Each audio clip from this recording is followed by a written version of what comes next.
ಶ್ರೀ ಗಣಪತಿ ಶಾರದಾ ಗುರುಭ್ಯೋ ನಮಃ.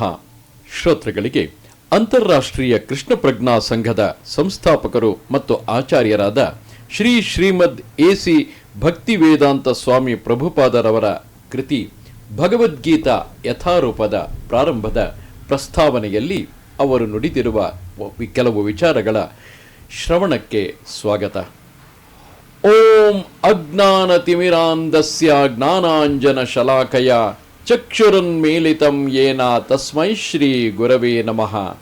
ಶ್ರೀಚೈತನ್ಯ ಮನೋಭೀಷ್ಟಂ ಸ್ಥಾಪಿತಂ ಯೇನ ಭೂತಲೆ ಸ್ವಯಂ ರೂಪಃ ಕದಾ ಮಹ್ಯಂ ದದಾತಿ ಸ್ವಪದಾಂತಿಕಂ.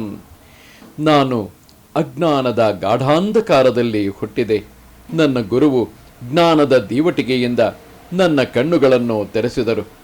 ಅವರಿಗೆ ನನ್ನ ಭಕ್ತಿಪೂರ್ವಕ ಪ್ರಣಾಮಗಳು. ಚೈತನ್ಯ ಮಹಾಪ್ರಭುಗಳ ಮನೋಭೀಷ್ಟವನ್ನು ಪೂರೈಸುವ ಧ್ಯೇಯವನ್ನು ಈ ಐಹಿಕ ಜಗತ್ತಿನಲ್ಲಿ ನೆಲೆಗೊಳಿಸಿರುವ ಶ್ರೀಲ ರೂಪ ಗೋಸ್ವಾಮಿ ಪ್ರಭುಪಾದರು ಅವರ ಅಡಿದಾವರೆಗಳಲ್ಲಿ ನನಗೆ ಆಶ್ರಯವನ್ನು ಎಂದು ನೀಡುವರು. ವಂದೇಹಂ ಶ್ರೀಗುರೋ ಶ್ರೀಯುತ ಪದಕಮಲಂ ಶ್ರೀಗುರೂನ್ ವೈಷ್ಣವಾಂಶ್ಚ ಶ್ರೀರೂಪಂ ಸಾಗ್ರಜಾತಂ ಸಹಗಣ ರಘುನಾಥಾನ್ವಿತ ತಂ ಸಜೀವಂ ಸಾದ್ವೈತಂ ಸಾವಧೂತಂ ಪರಿಜನ ಸಹಿತಂ ಕೃಷ್ಣ ಚೈತನ್ಯ ದೇವಂ ಶ್ರೀ ರಾಧಾಕೃಷ್ಣ ಪಾದಾನ್ ಸಹಗಣ ಲಲಿತ ಶ್ರೀ ವಿಶಾಖಾನ್ವಿತಾಂಶ್ಚ. ನನ್ನ ಗುರುಗಳ ಚರಣ ಕಮಲಗಳಿಗೆ ಮತ್ತು ಎಲ್ಲ ವೈಷ್ಣವರ ಚರಣಗಳಿಗೆ ನನ್ನ ಗೌರವಪೂರ್ವಕ ಪ್ರಣಾಮಗಳನ್ನು ಸಲ್ಲಿಸುತ್ತೇನೆ. ಶ್ರೀ ಲ ರೂಪ ಗೋಸ್ವಾಮಿ, ಅವರ ಅಣ್ಣ ಸನಾತನ ಗೋಸ್ವಾಮಿ, ಇವರ ಜೊತೆಗೆ ರಘುನಾಥ ದಾಸರು, ರಘುನಾಥ ಭಟ್ಟರು, ಗೋಪಾಲ ಭಟ್ಟರು ಮತ್ತು ಶ್ರೀ ಲ ಜೀವ ಗೋಸ್ವಾಮಿ ಇವರೆಲ್ಲರ ಪಾದ ಕಮಲಗಳಿಗೆ ನನ್ನ ಗೌರವಪೂರ್ವಕ ಪ್ರಣಾಮಗಳನ್ನು ಸಲ್ಲಿಸುತ್ತೇನೆ. ಕೃಷ್ಣ ಚೈತನ್ಯ ಮಹಾಪ್ರಭುಗಳು, ನಿತ್ಯಾನಂದ ಪ್ರಭುಗಳು ಇವರೊಂದಿಗೆ ಅದ್ವೈತ ಆಚಾರ್ಯ, ಗದಾಧರ, ಶ್ರೀವಾಸ ಮತ್ತು ಇತರ ಸಂಗಡಿಗರಿಗೆ ನನ್ನ ಗೌರವಪೂರ್ವಕ ಪ್ರಣಾಮಗಳನ್ನು ಅರ್ಪಿಸುತ್ತೇನೆ. ಶ್ರೀಮತಿ ರಾಧಾರಾಣಿ ಮತ್ತು ಶ್ರೀಕೃಷ್ಣ ಹಾಗೂ ಅವರ ಸಂಗಡಿಗರಾದ ಶ್ರೀ ಲಲಿತಾ ಮತ್ತು ವಿಶಾಖ ಇವರೆಲ್ಲರಿಗೆ ನನ್ನ ಗೌರವಪೂರ್ವಕ ಪ್ರಣಾಮಗಳು. ಹೇ ಕೃಷ್ಣ ಕರುಣಾ ಸಿಂಧೋ ದೀನಬಂಧೋ ಜಗತ್ಪತೆ ಗೋಪೇಶ ಗೋಪಿಕಾಕಾಂತ ರಾಧಾಕಾಂತ ನಮೋಸ್ತುತೆ. ನನ್ನ ಪ್ರೀತಿಯ ಕೃಷ್ಣನೇ, ನೀನು ದೀನಬಂಧು ಮತ್ತು ಸೃಷ್ಟಿಯ ಮೂಲ. ನೀನು ಗೋಪಿಯರ ಈಶ, ರಾಧಾರಾಣಿಯ ನಲ್ಲ. ನಿನಗೆ ನನ್ನ ಗೌರವಪೂರ್ವಕ ನಮಸ್ಕಾರಗಳನ್ನು ಅರ್ಪಿಸುತ್ತೇನೆ. ತಪ್ತ ಕಾಂಚನ ಗೌರಾಂಗ ರಾಧೆ ವೃಂದಾವನೇಶ್ವರಿ ವೃಷಭಾನು ಸುತೇ ದೇವಿ ಪ್ರಣಮಾಮಿ ಹರಿಪ್ರಿಯೆ. ರಾಧಾರಾಣಿಗೆ ನನ್ನ ಪ್ರಣಾಮಗಳು. ನಿನ್ನ ದೇಹದ ವರ್ಣವು ಕರಗಿದ ಬಂಗಾರದಂತಿದೆ. ನೀನು ವೃಂದಾವನೇಶ್ವರಿ, ವೃಷಭಾನು ರಾಜನ ಮಗಳಾದ ನೀನು ಶ್ರೀಕೃಷ್ಣನಿಗೆ ಅತ್ಯಂತ ಪ್ರಿಯಳಾದವಳು. ವಾಂಛಾ ಕಲ್ಪತರುಭ್ಯಶ್ಚ ಕೃಪಾ ಸಿಂಧುಭ್ಯ ಏವಚ ಪತಿತಾನಾಂ ಪಾವನೇಭ್ಯೋ ವೈಷ್ಣವೇಭ್ಯೋ ನಮೋ ನಮಃ. ಕೃಷ್ಣನ ಎಲ್ಲ ವೈಷ್ಣವ ಭಕ್ತರಿಗೆ ನನ್ನ ಭಕ್ತಿಪೂರ್ವಕ ಪ್ರಣಾಮಗಳು. ಅವರು ಕಲ್ಪವೃಕ್ಷದಂತೆ ಎಲ್ಲರ ಇಚ್ಛೆಗಳನ್ನು ನಡೆಸಿಕೊಡಬಲ್ಲರು. ಪತಿತರ ವಿಷಯದಲ್ಲಿಯೂ ಅವರು ಬಹು ಕೃಪಾಳುಗಳು. ಶ್ರೀ ಕೃಷ್ಣ ಚೈತನ್ಯ ಪ್ರಭು ನಿತ್ಯಾನಂದ, ಶ್ರೀಕೃಷ್ಣ ಚೈತನ್ಯ ಪ್ರಭು ನಿತ್ಯಾನಂದ, ಶ್ರೀ ಅದ್ವೈತ ಗದಾಧರ ಶ್ರೀವಾಸಾದಿ ಗೌರ ಭಕ್ತ ವೃಂದ. ಶ್ರೀ ಕೃಷ್ಣ ಚೈತನ್ಯರಿಗೆ, ಪ್ರಭು ನಿತ್ಯಾನಂದರಿಗೆ, ಶ್ರೀ ಅದ್ವೈತ ಗದಾಧರ ಶ್ರೀವಾಸ ಇವರಿಗೆ ಮತ್ತು ಭಕ್ತ ವೃಂದದ ಇತರ ಎಲ್ಲರಿಗೆ ನಾನು ವಂದಿಸುತ್ತೇನೆ. ಹರೇ ಕೃಷ್ಣ ಕೃಷ್ಣ ಕೃಷ್ಣ ಹರೇ ಹರೇ, ಹರೇ ರಾಮ ರಾಮ ರಾಮ ಹರೇ ಹರೇ. ಭಗವದ್ಗೀತೆಯು ಗೀತೋಪನಿಷತ್ತು ಎಂದು ಪ್ರಸಿದ್ಧವಾಗಿದೆ. ಇದು ವೈದಿಕ ಜ್ಞಾನದ ಸಾರ ಸರ್ವಸ್ವ. ವೈದಿಕ ಸಾಹಿತ್ಯದಲ್ಲಿ ಅತ್ಯಂತ ಮುಖ್ಯವಾದ ಉಪನಿಷತ್ತುಗಳಲ್ಲಿ ಒಂದು. ಇಂಗ್ಲಿಷಿನಲ್ಲಿ ಭಗವದ್ಗೀತೆಗೆ ಹಲವು ವ್ಯಾಖ್ಯಾನಗಳಿವೆ. ಇನ್ನೊಂದು ವ್ಯಾಖ್ಯಾನದ ಅಗತ್ಯವೇನು ಎಂದು ಪ್ರಶ್ನೆ ಮಾಡಬಹುದು. ಈ ಆವೃತ್ತಿಗೆ ಇಲ್ಲಿ ಹೇಳಿರುವಂತೆ ವಿವರಣೆಯನ್ನು ಕೊಡಬಹುದು. ಇತ್ತೀಚೆಗೆ ಅಮೆರಿಕದ ಮಹಿಳೆಯೊಬ್ಬರು ಭಗವದ್ಗೀತೆಯ ಒಂದು ಒಳ್ಳೆಯ ಇಂಗ್ಲಿಷ್ ಆವೃತ್ತಿಯನ್ನು ತಿಳಿಸುವಂತೆ ಕೇಳಿದರು. ನಿಜ, ಅಮೆರಿಕದಲ್ಲಿ ಭಗವದ್ಗೀತೆಯ ಇಂಗ್ಲಿಷ್ ಆವೃತ್ತಿಗಳು ಹಲವಾರು ಲಭ್ಯವಿದೆ. ಆದರೆ ನಾನು ನೋಡಿರುವ ಮಟ್ಟಿಗೆ ಅಮೆರಿಕದಲ್ಲಿ ಮಾತ್ರವಲ್ಲ, ಭಾರತದಲ್ಲಿ ಸಹ ಇದು ಪ್ರಮಾಣಭೂತವಾದದ್ದು ಎಂದು ಕಟ್ಟುನಿಟ್ಟಾಗಿ ಹೇಳಬಹುದಾದ ಒಂದು ಆವೃತ್ತಿಯೂ ಇಲ್ಲ. ಏಕೆಂದರೆ ಸ್ವಲ್ಪ ಹೆಚ್ಚು ಕಡಿಮೆ ಪ್ರತಿಯೊಂದರಲ್ಲಿಯೂ ವ್ಯಾಖ್ಯಾನಕಾರನು ಭಗವದ್ಗೀತೆಯ ವಾಸ್ತವವಾದ ಅಂತರಾರ್ಥವನ್ನು ಮುಟ್ಟದೆ ಕೇವಲ ತನ್ನ ಅಭಿಪ್ರಾಯಗಳನ್ನಷ್ಟೇ ವ್ಯಕ್ತಪಡಿಸಿದ್ದಾನೆ. ಭಗವದ್ಗೀತೆಯ ಅಂತರಾರ್ಥವನ್ನು ಭಗವದ್ಗೀತೆಯಲ್ಲಿಯೇ ಹೇಳಿದೆ. ಇದು ಆ ಅಂತರಾರ್ಥ. ನಾವು ಒಂದು ಔಷಧವನ್ನು ಸೇವಿಸಲು ಬಯಸಿದರೆ ಸೀಸೆಯ ಮೇಲಿನ ಚೀಟಿಯಲ್ಲಿ ಹೇಳಿರುವ ಸೂಚನೆಗಳನ್ನು ಪಾಲಿಸಬೇಕು. ನಮ್ಮ ಖಯಾಲಿಗೆ ಅಥವಾ ಸ್ನೇಹಿತರ ಸೂಚನೆಗೆ ಅನುಗುಣವಾಗಿ ಔಷಧವನ್ನು ತೆಗೆದುಕೊಳ್ಳಲು ಆಗುವುದಿಲ್ಲ. ಚೀಟಿಯಲ್ಲಿ ಹೇಳಿರುವ ಆದೇಶಗಳಿಗೆ ಅಥವಾ ವೈದ್ಯರೊಬ್ಬರ ಆದೇಶಗಳಿಗೆ ಅನುಗುಣವಾಗಿ ತೆಗೆದುಕೊಳ್ಳಬೇಕು. ಹಾಗೆಯೇ ಭಗವದ್ಗೀತೆಯನ್ನು ಅದರ ವಕ್ತಾರನು ಉಪದೇಶಿಸಿದ ರೀತಿಯಲ್ಲೇ ಸ್ವೀಕರಿಸಬೇಕು. ಭಗವದ್ಗೀತೆಯನ್ನು ಹೇಳಿದಾತ ಕೃಷ್ಣ, ಶ್ರೀಕೃಷ್ಣ, ಅದರ ಪ್ರತಿಯೊಂದು ಪುಟದಲ್ಲಿಯೂ ಆತನನ್ನು ದೇವೋತ್ತಮ ಪರಮ ಪುರುಷನೆಂದು, ಭಗವಾನ್ ಎಂದು ವರ್ಣಿಸಿದೆ. ಒಮ್ಮೊಮ್ಮೆ ಭಗವಾನ್ ಎನ್ನುವ ಪದವು ಒಬ್ಬ ಶಕ್ತಿಶಾಲಿಯಾದ ವ್ಯಕ್ತಿಗೆ ಅಥವಾ ಒಬ್ಬ ಪ್ರಬಲ ದೇವತೆಗೆ ಅನ್ವಯಿಸುತ್ತದೆ ಎನ್ನುವುದು ನಿಜವೇ? ಇಲ್ಲಿ ಭಗವಾನ್ ಎನ್ನುವ ಪದವು ಶ್ರೀಕೃಷ್ಣನನ್ನು ಮಹಾಪುರುಷನೆಂದು ಹೆಸರಿಸುತ್ತದೆ. ಆದರೆ ಶ್ರೀಕೃಷ್ಣನು ದೇವೋತ್ತಮ ಪರಮಪುರುಷ ಎಂದು ನಾವು ತಿಳಿಯಬೇಕು. ಇದನ್ನು ಶಂಕರಾಚಾರ್ಯ, ಮಧ್ವಾಚಾರ್ಯ, ರಾಮಾನುಜಾಚಾರ್ಯ, ನಿಂಬರ್ಕ ಸ್ವಾಮಿ, ಶ್ರೀ ಚೈತನ್ಯ ಮಹಾಪ್ರಭು ಇವರಂತಹ ಶ್ರೇಷ್ಠ ಆಚಾರ್ಯರುಗಳು, ಭಾರತದಲ್ಲಿ ವೈದಿಕ ಜ್ಞಾನದಲ್ಲಿ ಪ್ರಭುತ್ವ ಪಡೆದ ಇತರ ಅನೇಕರು ದೃಢಪಡಿಸಿದ್ದಾರೆ. ಭಗವಂತನೇ ಭಗವದ್ಗೀತೆಯಲ್ಲಿ ತನ್ನನ್ನು ದೇವೋತ್ತಮ ಪರಮ ಪುರುಷನೆಂದು ಸ್ಥಾಪಿಸಿಕೊಂಡಿದ್ದಾನೆ. ಬ್ರಹ್ಮ ಸಂಹಿತೆಯು ಎಲ್ಲ ಪುರಾಣಗಳು ಭಾಗವತ ಪುರಾಣ ಎಂದೇ ಪ್ರಸಿದ್ಧವಾಗಿರುವ ಶ್ರೀಮದ್ ಭಾಗವತವು ಕೃಷ್ಣಸ್ತು ಭಗವಾನ್ ಸ್ವಯಂ, ಆತನನ್ನು ದೇವೋತ್ತಮ ಪರಮಪುರುಷನೆಂದೇ ಒಪ್ಪಿಕೊಂಡಿವೆ. ಆದುದರಿಂದ ನಾವು ಭಗವದ್ಗೀತೆಯನ್ನು ಸ್ವಯಂ ಭಗವಂತನೇ ನಿರ್ದೇಶಿಸಿದಂತೆ ಸ್ವೀಕರಿಸಬೇಕು. ಗೀತೆಯ 4ನೆಯ ಅಧ್ಯಾಯದಲ್ಲಿ ಭಗವಂತನು ಹೀಗೆ ಹೇಳುತ್ತಾನೆ: ಇಮಂ ವಿವಸ್ವತೆ ಯೋಗಂ ಪ್ರೋಕ್ತವಾನ್ ಅಹಂ ಅವ್ಯಯಂ ವಿವಸ್ವಾನ್ ಮನವೇ ಪ್ರಾಹ ಮನುರೇಕ್ಷ್ವಾಕವೇ ಬ್ರವೀ ಏವಂ ಪರಂಪರಾ ಪ್ರಾಪ್ತಂ ಇಮಂ ರಾಜರ್ಷಯೋ ವಿದುಃ ಸಕಾಲೇನೇಹ ಮಹತಾ ಯೋಗೋ ನಷ್ಟಃ ಪರಂತಪ ಸ ಏವಾಯಂ ಮಯಾ ತೇದ್ಯ ಯೋಗಃ ಪ್ರೋಕ್ತಃ ಪುರಾತನಃ ಭಕ್ತೋಸಿ ಮೇ ಸಖಾ ಚೇತಿ ರಹಸ್ಯಂ ಹೇತದುತ್ತಮಂ. ಇಲ್ಲಿ ಭಗವಂತನು ಅರ್ಜುನನಿಗೆ ಯೋಗ ಪದ್ಧತಿಯ ಎಂದರೆ ಭಗವದ್ಗೀತೆಯು ಸಾಗಿ ಬಂದ ರೀತಿಯನ್ನು ವಿವರಿಸುತ್ತಾನೆ. ಇದನ್ನು ಮೊದಲು ಸೂರ್ಯದೇವನಿಗೆ ಹೇಳಲಾಗಿತ್ತು. ಸೂರ್ಯದೇವನು ಇದನ್ನು ಮನುವಿಗೆ ವಿವರಿಸಿದ. ಮನುವು ಇಕ್ಷ್ವಾಕುವಿಗೆ ವಿವರಿಸಿದ. ಇದೇ ರೀತಿಯಲ್ಲಿ ಗುರು ಶಿಷ್ಯ ಪರಂಪರೆಯಲ್ಲಿ ಈ ಯೋಗ ಪದ್ಧತಿಯು ಸಾಗಿ ಬಂದಿದೆ. ಆದರೆ ಕಾಲ ಕಳೆದಂತೆ ಇದು ನಷ್ಟವಾಯಿತು. ಪರಿಣಾಮವಾಗಿ ಭಗವಂತನು ಇದನ್ನು ಮತ್ತೆ ಹೇಳಬೇಕಾಯಿತು. ಈ ಬಾರಿ ಕುರುಕ್ಷೇತ್ರ ಯುದ್ಧಭೂಮಿಯಲ್ಲಿ ಅವನು ಇದನ್ನು ಅರ್ಜುನನಿಗೆ ಉಪದೇಶಿಸಿದ. ಅರ್ಜುನನು ತನ್ನ ಭಕ್ತನು, ಸ್ನೇಹಿತನು ಆದುದರಿಂದ ಈ ಪರಮ ರಹಸ್ಯವನ್ನು ಅವನಿಗೆ ತಿಳಿಸುತ್ತಿರುವುದಾಗಿ ಭಗವಂತನು ಅರ್ಜುನನಿಗೆ ಹೇಳುತ್ತಾನೆ. ಇದರ ಇಂಗಿತಾರ್ಥವೆಂದರೆ ಭಗವದ್ಗೀತೆಯು ಭಗವಂತನ ಭಕ್ತರಿಗಾಗಿಯೇ ವಿಶೇಷವಾಗಿ ರಚಿತವಾದ ಶಾಸ್ತ್ರ. ಅಧ್ಯಾತ್ಮವಾದಿಗಳಲ್ಲಿ 3 ವರ್ಗಗಳು: ಜ್ಞಾನಿ, ಯೋಗಿ ಮತ್ತು ಭಕ್ತ. ಇಲ್ಲಿ ಭಗವಂತನು ಹಿಂದಿನ ಪರಂಪರೆಯು ನಷ್ಟವಾದದ್ದರಿಂದ ತಾನು ಅರ್ಜುನನನ್ನು ಹೊಸ ಪರಂಪರೆಯ ಮೊದಲ ಶಿಷ್ಯನನ್ನಾಗಿ ಆರಿಸಿಕೊಂಡಿರುವುದಾಗಿ ಸ್ಪಷ್ಟವಾಗಿ ಹೇಳುತ್ತಾನೆ.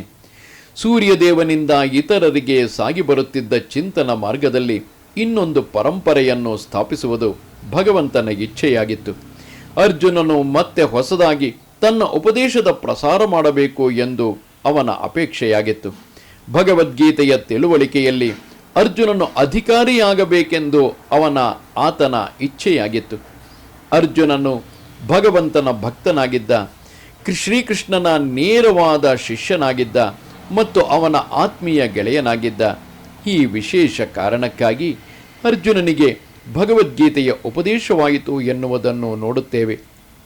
ಆದುದರಿಂದ ಅರ್ಜುನನ ಗುಣಗಳನ್ನು ಹೋಲುವ ಗುಣಗಳನ್ನು ಹೊಂದಿರುವವನೇ ಭಗವದ್ಗೀತೆಯನ್ನು ಅತ್ಯಂತ ಚೆನ್ನಾಗಿ ಅರ್ಥ ಮಾಡಿಕೊಳ್ಳಬಲ್ಲ.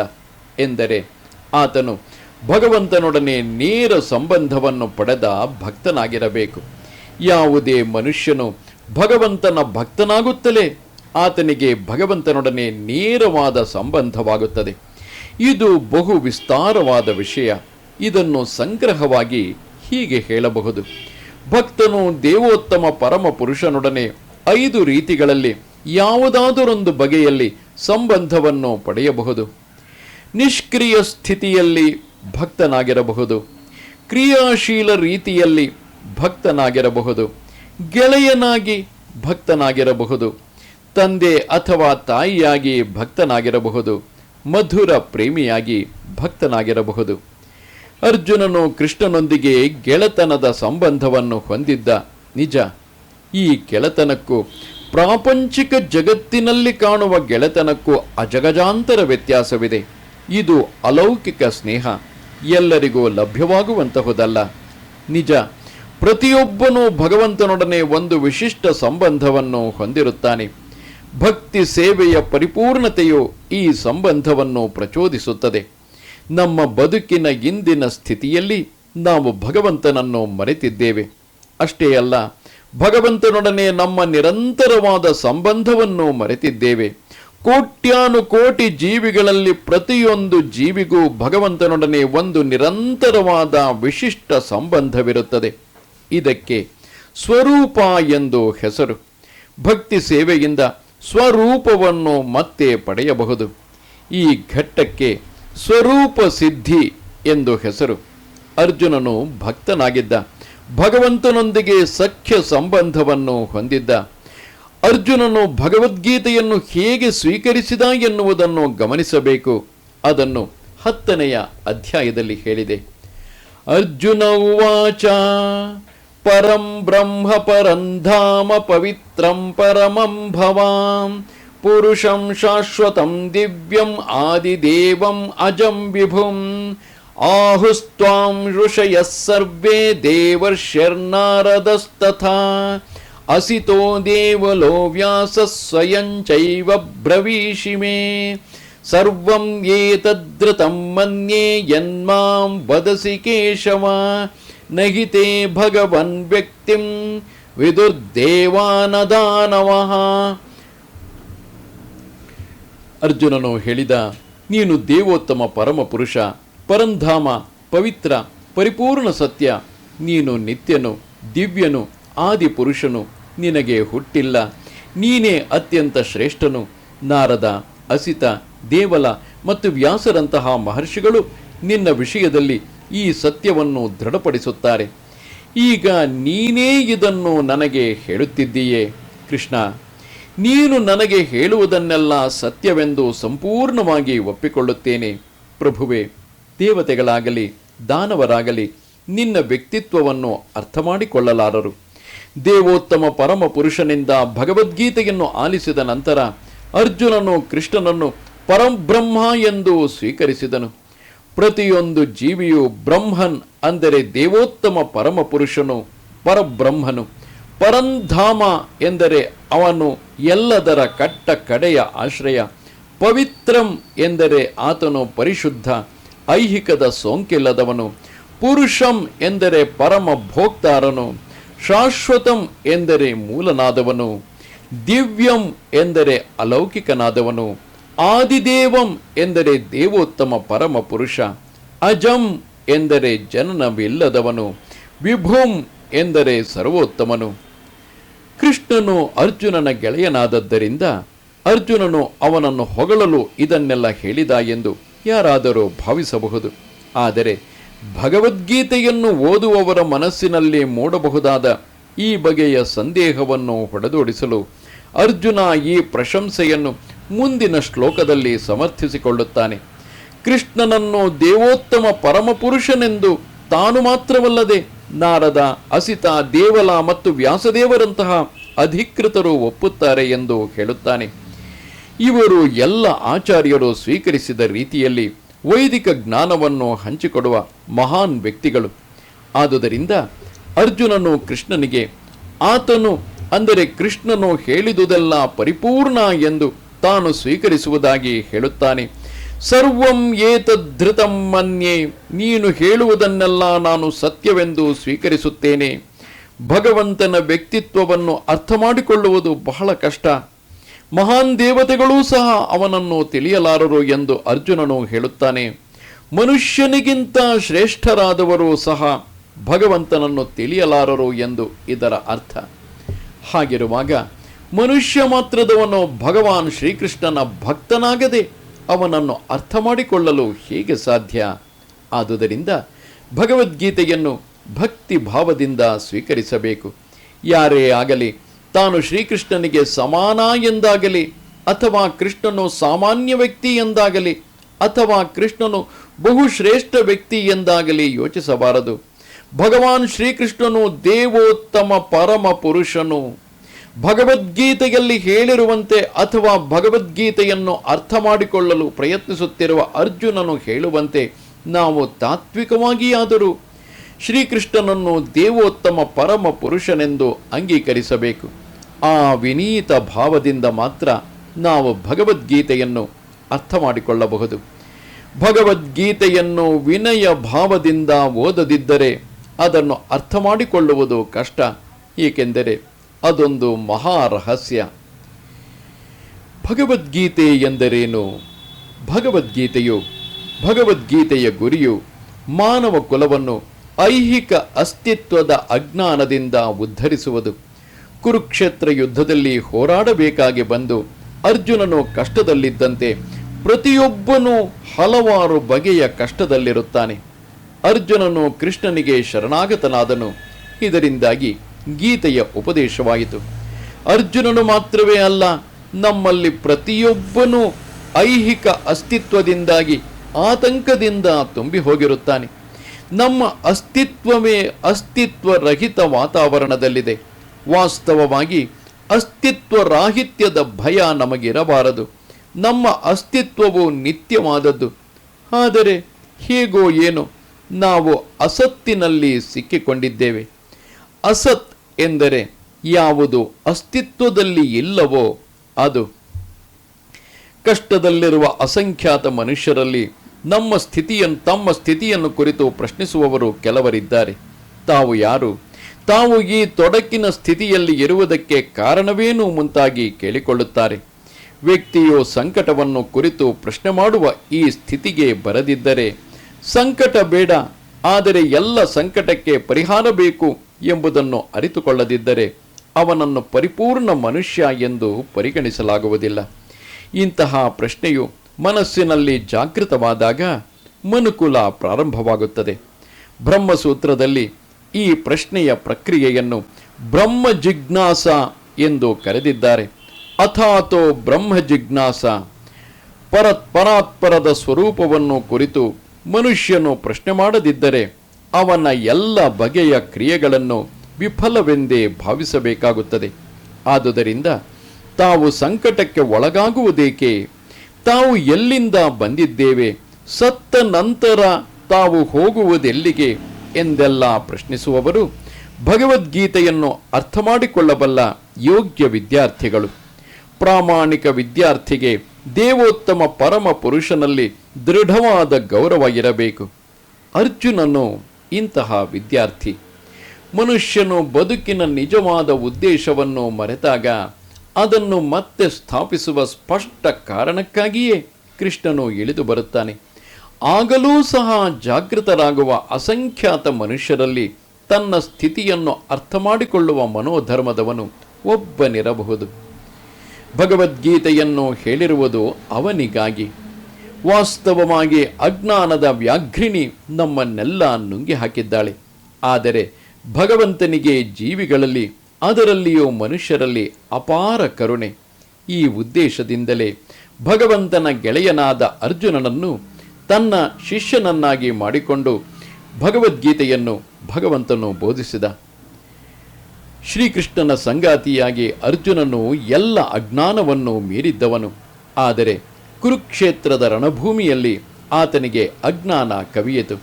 ಮುಂದಿನ ಪೀಳಿಗೆಗಳ ಮನುಷ್ಯರ ಒಳತಿಗಾಗಿ ಅವನು ಮತ್ತು ಅವರು ಬದುಕಿನ ಯೋಜನೆಯನ್ನು ರೂಪಿಸಿಕೊಳ್ಳಲಿಕ್ಕಾಗಿ ಶ್ರೀಕೃಷ್ಣನು ಬದುಕಿನ ಸಮಸ್ಯೆಗಳನ್ನು ಕುರಿತು ವಿವರಿಸಲೆಂದು ಅರ್ಜುನನು ಅವನನ್ನು ಪ್ರಶ್ನಿಸುವುದೇ ಇದರ ಉದ್ದೇಶವಾಗಿತ್ತು.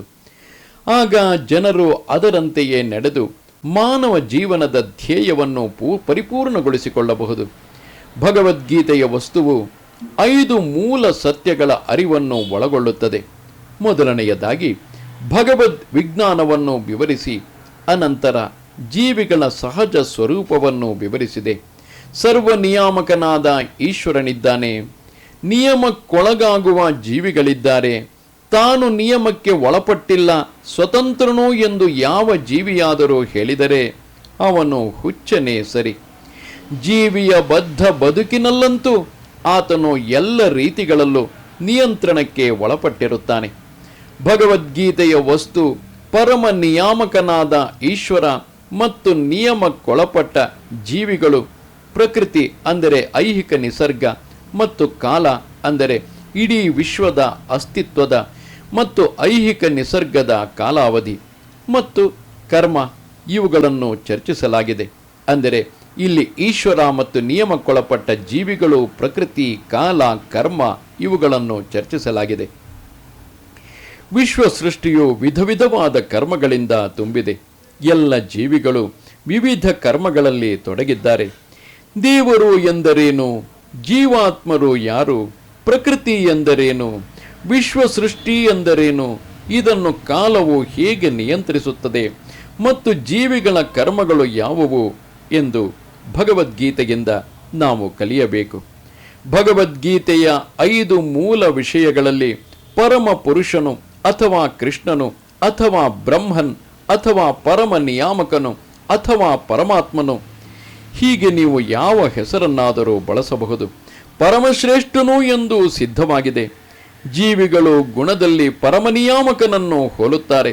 ಉದಾಹರಣೆಗೆ ಭಗವದ್ಗೀತೆಯ ಮುಂದಿನ ಅಧ್ಯಾಯಗಳಲ್ಲಿ ವಿವರಿಸುವಂತೆ ಭಗವಂತನಿಗೆ ಐಹಿಕ ನಿಸರ್ಗದ ಎಲ್ಲ ಕ್ರಿಯೆಗಳ ಮೇಲೆ ನಿಯಂತ್ರಣವಿದೆ. ಐಹಿಕ ನಿಸರ್ಗವು ಸ್ವತಂತ್ರವಲ್ಲ.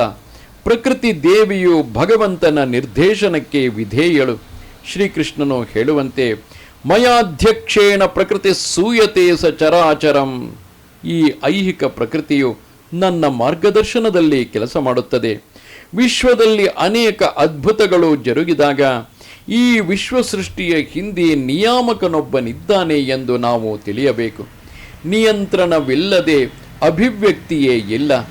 ನಿಯಾಮಕನನ್ನು ಕುರಿತು ಯೋಚನೆ ಮಾಡದಿರುವುದು ಬಾಲಿಶ. ಉದಾಹರಣೆಗೆ ಕುದುರೆಯಾಗಲಿ ಬೇರೆ ಯಾವುದೇ ಪ್ರಾಣಿಯಾಗಲಿ ಎಳೆಯದಿದ್ದರೂ ಓಡುವ ಸ್ವಯಂಚಾಲಿತ ವಾಹನವು ಅದ್ಭುತವಾದದ್ದು ಎಂದು ಮಗುವು ಯೋಚಿಸಬಹುದು. ಆದರೆ ಬುದ್ಧಿ ಸರಿಯಾಗಿರುವ ಮನುಷ್ಯನಿಗೆ ಸ್ವಯಂಚಾಲಿತ ವಾಹನದ ಯಂತ್ರ ಶಿಲ್ಪದ ಜೋಡಣೆ ಅರ್ಥವಾಗುತ್ತದೆ. ಈ ಯಂತ್ರ ವ್ಯವಸ್ಥೆಯ ಹಿಂದೆ ಒಬ್ಬ ಮನುಷ್ಯ, ಒಬ್ಬ ಚಾಲಕ ಇದ್ದಾನೆ ಎಂದು ಅವನಿಗೆ ಯಾವಾಗಲೂ ಗೊತ್ತು. ಅದೇ ರೀತಿಯಲ್ಲಿ ಭಗವಂತನು ಚಾಲಕ. ಎಲ್ಲವೂ ಅವನ ನಿರ್ದೇಶನದಂತೆ ನಡೆಯುತ್ತದೆ. ಮುಂದಿನ ಅಧ್ಯಾಯಗಳಲ್ಲಿ ನಾವು ತಿಳಿಯುವಂತೆ ಭಗವಂತನು ಜೀವಿಗಳನ್ನು ತನ್ನ ವಿಭಿನ್ನ ಅಂಶವೆಂದು ಸ್ವೀಕರಿಸಿದ್ದಾನೆ. ಚಿನ್ನದ ಒಂದು ಕಣವು ಚಿನ್ನವೇ, ಸಮುದ್ರದ ಒಂದು ಹನಿ ನೀರು ಉಪ್ಪಾಗಿರುತ್ತದೆ.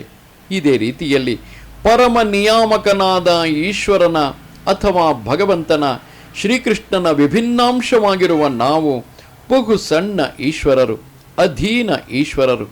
ಆದುದರಿಂದ ಪರಮ ಪ್ರಭುವಿನ ಎಲ್ಲ ಗುಣಗಳು ಬಹು ಅಲ್ಪ ಪ್ರಮಾಣದಲ್ಲಿ ನಮ್ಮಲ್ಲಿವೆ. ನಾವು ಈಗ ಬಾಹ್ಯಾಕಾಶವನ್ನು ಅಥವಾ ಗ್ರಹಗಳನ್ನು ನಿಯಂತ್ರಿಸಲು ಪ್ರಯತ್ನಿಸುತ್ತಿರುವಂತೆ ಪ್ರಕೃತಿಯನ್ನು ನಿಯಂತ್ರಿಸಲು ಪ್ರಯತ್ನಿಸುತ್ತಿದ್ದೇವೆ. ನಿಯಂತ್ರಿಸುವ ಈ ಪ್ರವೃತ್ತಿ ಇರುವುದಕ್ಕೆ ಕಾರಣ ಅದು ಶ್ರೀಕೃಷ್ಣನಲ್ಲಿಯೂ ಇರುವುದು. ಆದರೆ ಐಹಿಕ ಪ್ರಕೃತಿಯ ಮೇಲೆ ಪ್ರಭುತ್ವ ಸಾಧಿಸುವ ಪ್ರವೃತ್ತಿಯು ನಮ್ಮಲ್ಲಿದ್ದರೂ ನಾವೇ ಪರಮ ನಿಯಾಮಕರಲ್ಲ ಎನ್ನುವುದನ್ನು ನಾವು ತಿಳಿದುಕೊಳ್ಳಬೇಕು. ಇದನ್ನು ಭಗವದ್ಗೀತೆಯಲ್ಲಿ ವಿವರಿಸಲಾಗಿದೆ. ಭೌತಿಕ ಪ್ರಕೃತಿ ಎಂದರೇನು? ಇದನ್ನು ಭಗವದ್ಗೀತೆಯಲ್ಲಿ ಅಪರಾ ಪ್ರಕೃತಿ ಎಂದು ವಿವರಿಸಿದೆ. ಜೀವಿಯನ್ನು ಪರಾ ಪ್ರಕೃತಿ ಎಂದು ಕರೆದಿದೆ. ಪರಾ ಪ್ರಕೃತಿಯಾಗಲಿ ಅಪರ ಪ್ರಕೃತಿಯಾಗಲಿ ಪ್ರಕೃತಿಯು ಯಾವಾಗಲೂ ನಿಯಂತ್ರಣದಲ್ಲಿರುತ್ತದೆ. ಪ್ರಕೃತಿ ಹೆಣ್ಣು. ಹೆಂಡತಿಯ ಚಟುವಟಿಕೆಗಳನ್ನು ಗಂಡನು ನಿಯಂತ್ರಿಸುವಂತೆ ಭಗವಂತನು ಪ್ರಕೃತಿಯನ್ನು ನಿಯಂತ್ರಿಸುತ್ತಾನೆ. ಪ್ರಕೃತಿಯು ಯಾವಾಗಲೂ ಅಧೀನ. ಅವಳು ಭಗವಂತನ ಆಧಿಪತ್ಯಕ್ಕೆ ಒಳಪಟ್ಟಿರುತ್ತಾಳೆ. ಭಗವಂತನು ಪ್ರಭು. ಜೀವಿಗಳು ಮತ್ತು ಭೌತಿಕ ಪ್ರಕೃತಿ ಎಲ್ಲ ಅಧೀನರು. ಭಗವಂತನು ಅವರನ್ನು ನಿಯಂತ್ರಿಸುತ್ತಾನೆ. ಗೀತೆಯಲ್ಲಿ ಹೇಳಿರುವಂತೆ ಜೀವಿಗಳು ಭಗವಂತನ ವಿಭಿನ್ನ ಅಂಶಗಳಾದರೂ ಅವರನ್ನು ಪ್ರಕೃತಿ ಎಂದೇ ಪರಿಗಣಿಸಬೇಕು. ಇದನ್ನು ಭಗವದ್ಗೀತೆಯ 7ನೆಯ ಅಧ್ಯಾಯದಲ್ಲಿ ಸ್ಪಷ್ಟವಾಗಿ ಹೇಳಿದೆ. ಅಪರೇಯಂ ಗಿತಸ್ತ್ವನ್ಯಾಂ ಪ್ರಕೃತಿಂ ವಿದ್ಧಿ ಮೇ ಪರಾಂ ಜೀವಭೂತಾಂ. ಈ ಭೌತಿಕ ಪ್ರಕೃತಿಯು ನನ್ನ ಅಪರ ಪ್ರಕೃತಿಯಾಗಿದೆ.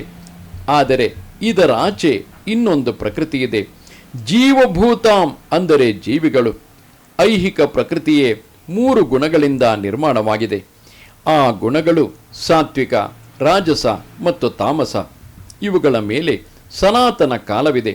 ಪ್ರಕೃತಿಯ ಈ 3 ಗುಣಗಳ ಸೇರುವಿಕೆಯಿಂದಾಗಿ ಮತ್ತು ಸನಾತನ ಕಾಲದ ನಿಯಂತ್ರಣ ಮತ್ತು ಗಮನದಿಂದಾಗಿ ಕರ್ಮಗಳು ನಡೆಯುತ್ತವೆ. ಸ್ಮರಣೆಗೂ ಮೀರಿದ ಕಾಲದಿಂದ ಈ ಕರ್ಮಗಳು ನಡೆಯುತ್ತಿವೆ. ನಾವು ನಮ್ಮ ಕರ್ಮ ಫಲಕ್ಕೆ ಅನುಗುಣವಾಗಿ ಸುಖ ದುಃಖಗಳನ್ನು ಅನುಭವಿಸುತ್ತಿದ್ದೇವೆ.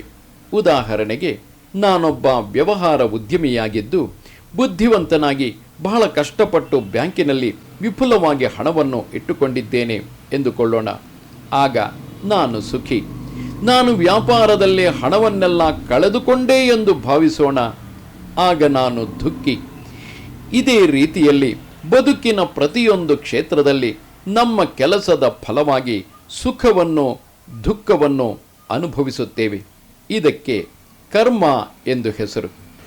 ಭಗವದ್ಗೀತೆಯು ಈಶ್ವರ, ಜೀವ, ಪ್ರಕೃತಿ, ಕಾಲ, ಕರ್ಮ ಎಲ್ಲವನ್ನೂ ವಿವರಿಸುತ್ತದೆ. ಈ 5ರಲ್ಲಿ ಈಶ್ವರ, ಜೀವಿಗಳು, ಪ್ರಕೃತಿ ಮತ್ತು ಕಾಲ ಅನಂತ. ಪ್ರಕೃತಿಯ ಅಭಿವ್ಯಕ್ತಿಯು ತಾತ್ಕಾಲಿಕವಾಗಿರಬಹುದು, ಆದರೆ ಹುಸಿಯಲ್ಲ. ಕೆಲವರು ತತ್ವಶಾಸ್ತ್ರಜ್ಞರು ಭೌತಿಕ ಪ್ರಕೃತಿಯ ಸೃಷ್ಟಿಯು ಹುಸಿ ಎನ್ನುತ್ತಾರೆ.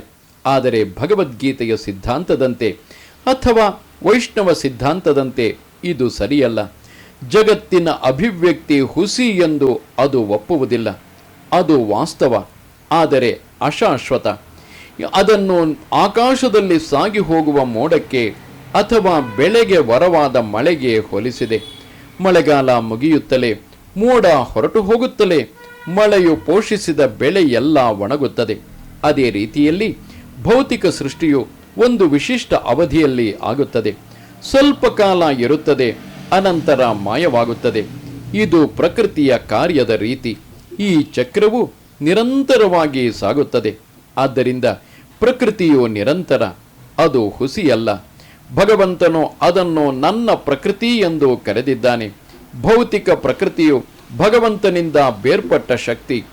ಇದೇ ರೀತಿಯಲ್ಲಿ ಜೀವಿಗಳು ಸಹ ಭಗವಂತನ ಶಕ್ತಿ, ಆದರೆ ಅವರು ಬೇರ್ಪಟ್ಟವರಲ್ಲ, ನಿರಂತರವಾಗಿ ಸಂಬಂಧ ಹೊಂದಿರುವವರು. ಆದುದರಿಂದ ಈಶ್ವರ, ಜೀವಿ, ಐಹಿಕ ಪ್ರಕೃತಿ ಮತ್ತು ಕಾಲ ಇವಕ್ಕೆ ಪರಸ್ಪರ ಸಂಬಂಧವಿದೆ. ಇವೆಲ್ಲವೂ ಸನಾತನ.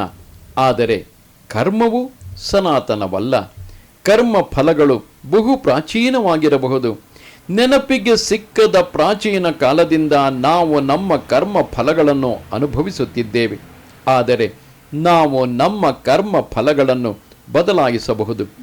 ಈ ಬದಲಾವಣೆಯು ನಮ್ಮ ಜ್ಞಾನದ ಪರಿಪೂರ್ಣತೆಯನ್ನು ಅವಲಂಬಿಸಿದೆ. ನಾವು ವಿವಿಧ ಕರ್ಮಗಳಲ್ಲಿ ನಿರತರಾಗಿರುತ್ತೇವೆ. ಎಲ್ಲ ಕರ್ಮಗಳ ಫಲಗಳಿಂದ ಬಿಡುಗಡೆ ಹೊಂದಲು ನಾವು ಯಾವ ಕರ್ಮಗಳನ್ನು ನಡೆಸಬೇಕು ಎನ್ನುವುದು ನಮಗೆ ಖಚಿತವಾಗಿ ತಿಳಿದಿಲ್ಲ. ಆದರೆ ಭಗವದ್ಗೀತೆಯು ಇದನ್ನು ವಿವರಿಸುತ್ತದೆ. ಈಶ್ವರನ ಸ್ಥಾನ ಪರಮ ಪ್ರಜ್ಞೆಯದು. ಜೀವಿಗಳು ಈಶ್ವರನ ವಿಭಿನ್ನ ಅಂಶಗಳಾಗಿದ್ದರಿಂದ ಅವರಿಗೂ ಪ್ರಜ್ಞೆಯುಂಟು. ಜೀವಿಯನ್ನು, ಭೌತಿಕ ನಿಸರ್ಗವನ್ನು ಪ್ರಕೃತಿ ಅಥವಾ ಈಶ್ವರನ ಶಕ್ತಿ ಎಂದು ವಿವರಿಸಿದೆ. ಆದರೆ ಇವೆರಡರಲ್ಲಿ ಒಂದು ಜೀವ ಪ್ರಜ್ಞೆಯನ್ನು ಪಡೆದಿದ್ದಾನೆ, ಇನ್ನೊಂದು ಪ್ರಕೃತಿ ಪ್ರಜ್ಞೆಯನ್ನು ಪಡೆದಿಲ್ಲ. ಇದೇ ವ್ಯತ್ಯಾಸ. ಈಶ್ವರನ ಪ್ರಜ್ಞೆಯನ್ನು ಹೋಲುವಂತಹ ಪ್ರಜ್ಞೆಯು ಇರುವ ಜೀವಿಯನ್ನು ಪರ ಎಂದು ಕರೆದಿದೆ. ಆದರೆ ಈಶ್ವರನದು ಪರಮ ಪ್ರಜ್ಞೆ, ಜೀವಿಗೂ ಪರಮ ಪ್ರಜ್ಞೆಯುಂಟು ಎಂದು ಹೇಳಲಾಗದು. ಜೀವಿಯು ತನ್ನ ಪರಿಪೂರ್ಣತೆಯ ಯಾವುದೇ ಘಟ್ಟದಲ್ಲಿ ಪರಮ ಪ್ರಜ್ಞೆಯನ್ನು ಹೊಂದಿರಲಾರ. ಅವನು ಹಾಗಿರಬಲ್ಲ ಎನ್ನುವುದು ತಪ್ಪು ದಾರಿಗೆ ಎಳೆಯುವ ಊಹೆ. ಅವನಿಗೆ ಪ್ರಜ್ಞೆಯೂ ಇರಬಹುದು, ಆದರೆ ಅವನಿಗೆ ಪರಿಪೂರ್ಣ ಪ್ರಜ್ಞೆಯಾಗಲಿ ಪರಮ ಪ್ರಜ್ಞೆಯಾಗಲಿ ಇಲ್ಲ. ಜೀವಿಗೂ ಈಶ್ವರನಿಗೂ ಇರುವ ವ್ಯತ್ಯಾಸವನ್ನು ಭಗವದ್ಗೀತೆಯ 13ನೆಯ ಅಧ್ಯಾಯದಲ್ಲಿ ಹೇಳಿದೆ. ಈಶ್ವರನು ಕ್ಷೇತ್ರಜ್ಞ, ಪ್ರಜ್ಞೆ ಇರುವವನು. ಜೀವಿಗೂ ಪ್ರಜ್ಞೆಯುಂಟು, ಆದರೆ ಜೀವಿಗೆ ತನ್ನ ನಿರ್ದಿಷ್ಟ ದೇಹದ ಪ್ರಜ್ಞೆಯುಂಟು. ಈಶ್ವರನಿಗೂ ಎಲ್ಲ ದೇಹಗಳ ಪ್ರಜ್ಞೆಯುಂಟು. ಈಶ್ವರನು ಎಲ್ಲ ಜೀವಿಗಳ ಹೃದಯಗಳಲ್ಲಿ ನೆಲೆಸಿದ್ದಾನೆ. ಆದುದರಿಂದ ಬೇರೆ ಬೇರೆ ಜೀವಿಗಳ ಮಾನಸಿಕ ವ್ಯಾಪಾರಗಳ ಅರಿವು ಆತನಿಗಿದೆ. ಇದನ್ನು ನಾವು ಮರೆಯಬಾರದು. ದೇವೋತ್ತಮ ಪರಮಪುರುಷನಾದ ಪರಮಾತ್ಮನು ಎಲ್ಲರ ಹೃದಯಗಳಲ್ಲಿ ಈಶ್ವರನಾಗಿ ನಿಯಾಮಕನಾಗಿ ವಾಸಿಸುತ್ತಿದ್ದಾನೆ. ತಾನು ಅಪೇಕ್ಷಿಸಿದಂತೆ ಕೆಲಸ ಮಾಡಲು ಆತ ನಿರ್ದೇಶನ ಮಾಡುತ್ತಿದ್ದಾನೆ ಎಂದು ವಿವರಿಸಿದೆ. ಜೀವಿಯು ಏನು ಮಾಡಬೇಕು ಎಂಬುದನ್ನು ಮರೆತು ಬಿಡುತ್ತಾನೆ. ಯಾವುದೋ ಒಂದು ರೀತಿಯಲ್ಲಿ ಕಾರ್ಯೋನ್ಮುಖನಾಗಲು ನಿರ್ಧರಿಸುತ್ತಾನೆ. ಅನಂತರ ಅವನು ತನ್ನದೇ ಕರ್ಮದ ಕ್ರಿಯೆ ಪ್ರತಿಕ್ರಿಯೆಗಳ ಗೊಂದಲದಲ್ಲಿ ಸಿಕ್ಕಿಬೀಳುತ್ತಾನೆ. ನಾವು ಉಡುಪನ್ನು ಹಾಕಿಕೊಂಡು ಕಳಚೆ ಹಾಕುವಂತೆ ಒಂದು ಬಗೆಯ ದೇಹವನ್ನು ಬಿಟ್ಟು ಇನ್ನೊಂದು ಬಗೆಯ ದೇಹವನ್ನು ಪ್ರವೇಶಿಸುತ್ತಾನೆ. ಹೀಗೆ ಆತ್ಮನು ದೇಹದಿಂದ ದೇಹಕ್ಕೆ ಸಾಗುತ್ತಿರುವಾಗ ಅವನು ತನ್ನ ಹಿಂದಿನ ಕರ್ಮಗಳ ಕ್ರಿಯೆ ಮತ್ತು ಪ್ರತಿಕ್ರಿಯೆಗಳನ್ನು ಅನುಭವಿಸುತ್ತಾನೆ. ಆತ್ಮನು ಸತ್ವಗುಣದಲ್ಲಿದ್ದಾಗ ಮತ್ತು ತಿಳಿಯಾದ ಬುದ್ಧಿಯಲ್ಲಿದ್ದಾಗ ತಾನು ಯಾವ ಬಗೆಯ ಕರ್ಮಗಳನ್ನು ಮಾಡಬೇಕು ಎಂದು ಅರ್ಥ ಮಾಡಿಕೊಂಡು ಈ ಚಟುವಟಿಕೆಗಳನ್ನು ಬದಲಾಯಿಸಬಹುದು. ಅವನು ಹಾಗೆ ಮಾಡಿದಾಗ ಅವನ ಹಿಂದಿನ ಕರ್ಮಗಳ ಕ್ರಿಯೆಗಳನ್ನು ಮತ್ತು ಪ್ರತಿಕ್ರಿಯೆಗಳನ್ನು ಬದಲಾಯಿಸಬಹುದು. ಕರ್ಮವು ನಿತ್ಯವಲ್ಲ. ಆದುದರಿಂದಲೇ ಈಶ್ವರ, ಜೀವಿ, ಪ್ರಕೃತಿ, ಕಾಲ ಮತ್ತು ಕರ್ಮ ಎನ್ನುವ 5 ಅಂಶಗಳಲ್ಲಿ 4 ನಿತ್ಯವಾದವು. ಕರ್ಮ ನಿತ್ಯವಲ್ಲ ಎಂದು ನಾವು ಹೇಳಿದೆವು.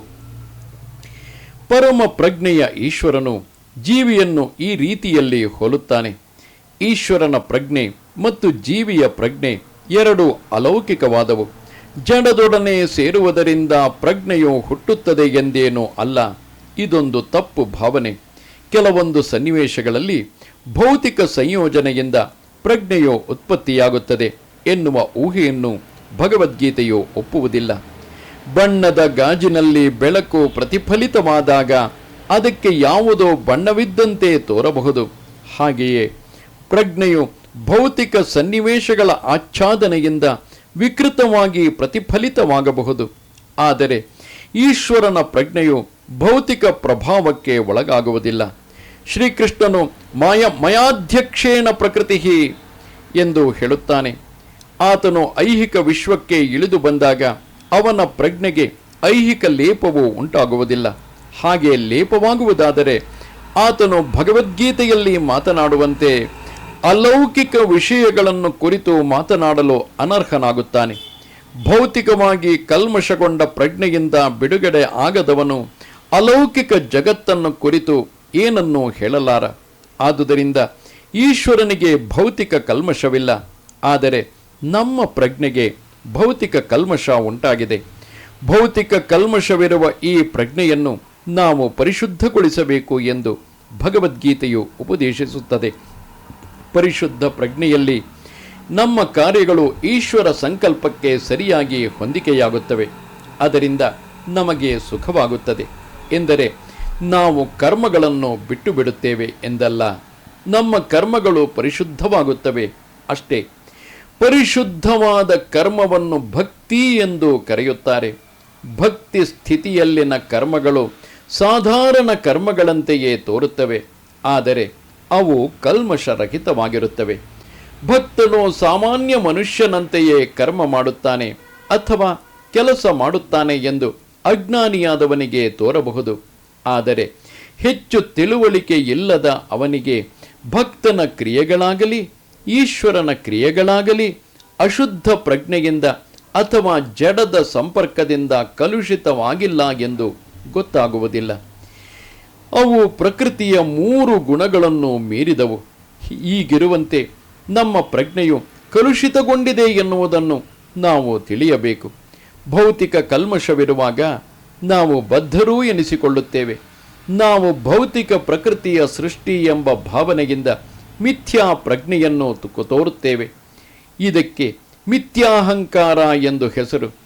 ದೇಹದ ಕಲ್ಪನೆಗಳಲ್ಲೇ ಮುಳುಗಿರುವವನಿಗೆ ತನ್ನ ನಿಜಸ್ಥಿತಿಯು ಅರಿವಾಗುವುದಿಲ್ಲ. ದೇಹಾತ್ಮ ಕಲ್ಪನೆಯನ್ನು ಹೋಗಲಾಡಿಸುವುದಕ್ಕಾಗಿಯೇ ಭಗವದ್ಗೀತೆಯನ್ನು ಉಪದೇಶಿಸಲಾಯಿತು. ಈ ತಿಳುವಳಿಕೆಯನ್ನು ಭಗವಂತನಿಂದ ಪಡೆಯುವುದಕ್ಕಾಗಿ ಅರ್ಜುನನು ತನ್ನನ್ನು ಇಂತಹ ಸ್ಥಿತಿಯಲ್ಲಿ ಇರಿಸಿಕೊಂಡನು. ಬದುಕಿನ ದೈಹಿಕ ಕಲ್ಪನೆಯಿಂದ ಬಿಡುಗಡೆ ಹೊಂದಬೇಕು. ಆಧ್ಯಾತ್ಮಿಕವಾದಿಗೆ ಇದೇ ಮೊದಲನೆಯ ಕ್ರಿಯೆ. ಸ್ವತಂತ್ರನಾಗಲು ಬಯಸುವವನು, ಮುಕ್ತನಾಗಲು ಬಯಸುವವನು ತಾನು ಈ ಜಡ ದೇಹವಲ್ಲ ಎನ್ನುವುದನ್ನು ತಿಳಿದುಕೊಳ್ಳಬೇಕು. ಮುಕ್ತಿ ಎಂದರೆ ಭೌತಿಕ ಪ್ರಜ್ಞೆಯಿಂದ ಬಿಡುಗಡೆ. ಶ್ರೀಮದ್ ಭಾಗವತದಲ್ಲಿಯೂ ಮುಕ್ತಿಯ ವಿವರಣೆಗಿದೆ. ಮುಕ್ತಿರ್ಹಿತ್ವಾನ್ಯಥಾರೂಪಂ ಸ್ವರೂಪೇಣ ವ್ಯವಸ್ಥಿತಿ. ಹೀಗೆಂದರೆ ಈ ಐಹಿಕ ಜಗತ್ತಿನ ಕಲುಷಿತ ಪ್ರಜ್ಞೆಯಿಂದ ಬಿಡುಗಡೆ ಹೊಂದಿ ಪರಿಶುದ್ಧ ಪ್ರಜ್ಞೆಯಲ್ಲಿ ನಿಷ್ಠೆಯನ್ನು ಪಡೆಯುವುದು. ಭಗವದ್ಗೀತೆಯು ಎಲ್ಲ ಉಪದೇಶಗಳ ಉದ್ದೇಶವು ಈ ಪರಿಶುದ್ಧ ಪ್ರಜ್ಞೆಯನ್ನು ಜಾಗೃತಗೊಳಿಸುವುದು. ಆದುದರಿಂದಲೇ ಗೀತೋಪದೇಶದ ಕೊನೆಯ ಘಟ್ಟದಲ್ಲಿ ಕೃಷ್ಣನು ಅರ್ಜುನನನ್ನು ಈಗ ನಿನ್ನ ಪ್ರಜ್ಞೆ ಪರಿಶುದ್ಧವಾಯಿತೆ ಎಂದು ಕೇಳುವುದನ್ನು ನೋಡುತ್ತೇವೆ. ಪರಿಶುದ್ಧಗೊಂಡ ಪ್ರಜ್ಞೆ ಎಂದರೆ ಭಗವಂತನ ಉಪದೇಶಕ್ಕೆ ಅನುಗುಣವಾಗಿ ನಡೆಯುವುದು. ಪರಿಶುದ್ಧ ಪ್ರಜ್ಞೆಯ ಸಾರ ಸರ್ವಸ್ವವು ಇದೆ. ಭಗವಂತನ ವಿಭಿನ್ನಾಂಶಗಳಾದದ್ದರಿಂದ ನಮಗೆ ಪ್ರಜ್ಞೆಯು ಇದ್ದೇ ಇದೆ. ಆದರೆ ನಾವು ಕೀಳು ಗುಣಗಳಿಂದ ಪ್ರಭಾವಿತರಾಗುವ ಸಾಧ್ಯತೆಯಿದೆ. ಆದರೆ ಭಗವಂತನು ಪರಾತ್ಪರನು. ಆದುದರಿಂದ ಈ ಬಗೆಯ ಪ್ರಭಾವಕ್ಕೆ ಎಂದೂ ಒಳಗಾಗುವುದಿಲ್ಲ. ಭಗವಂತನಿಗೂ ಅಲ್ಪ ಜೀವಿಗಳಿಗೂ ಇದೇ ವ್ಯತ್ಯಾಸ. ಈ ಪ್ರಜ್ಞೆ ಎಂದರೇನು? ನಾನು ಇದ್ದೇನೆ ಎನ್ನುವುದೇ ಈ ಪ್ರಜ್ಞೆ. ಹಾಗಾದರೆ ನಾನು ಯಾರು? ಕಲುಷಿತ ಪ್ರಜ್ಞೆಯಲ್ಲಿ ನಾನು ಇದ್ದೇನೆ ಎನ್ನುವುದರ ಅರ್ಥ ನನ್ನ ಕಣ್ಣು ಕಾಣುವುದಕ್ಕೆಲ್ಲ ನಾನೇ ಪ್ರಭು, ಭೋಗಿಸುವವನು ನಾನೇ ಎನ್ನುವುದು.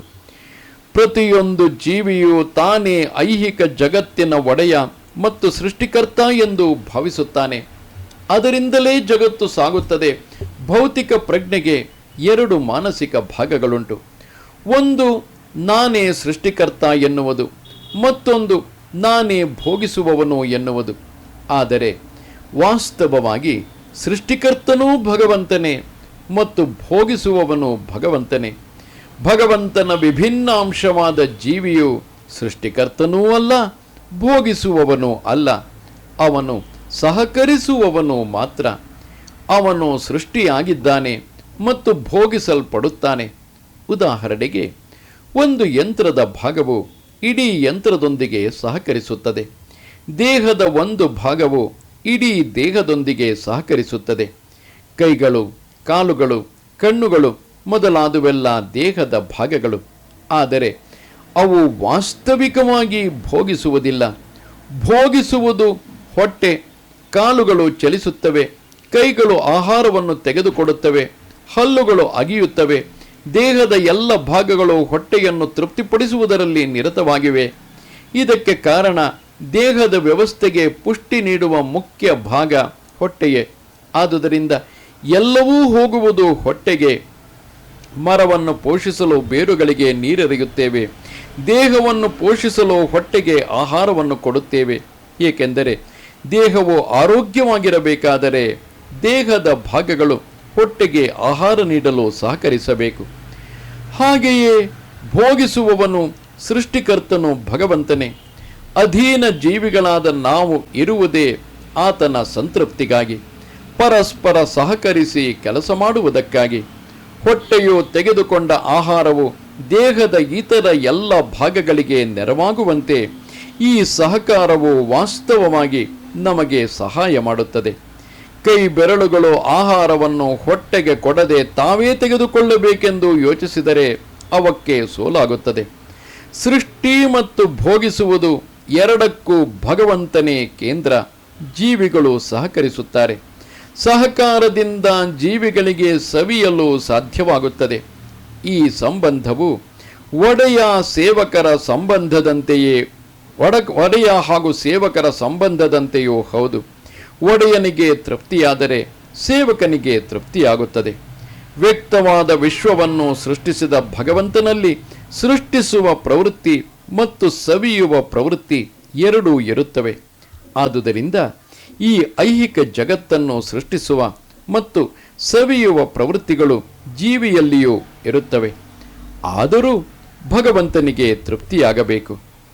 ಆದುದರಿಂದ ಅಖಂಡ ಪೂರ್ಣವು ಪರಮ ನಿಯಂತ್ರಕನನ್ನು, ನಿಯಂತ್ರಣಕ್ಕೊಳಗಾದ ಜೀವಿಗಳನ್ನು, ವಿಶ್ವ ಅಭಿವ್ಯಕ್ತಿಯನ್ನು, ಅನಂತ ಕಾಲವನ್ನು, ಕರ್ಮವನ್ನು ಒಳಗೊಂಡಿದೆ ಎಂಬುದನ್ನು ಭಗವದ್ಗೀತೆಯಲ್ಲಿ ಕಾಣುತ್ತೇವೆ.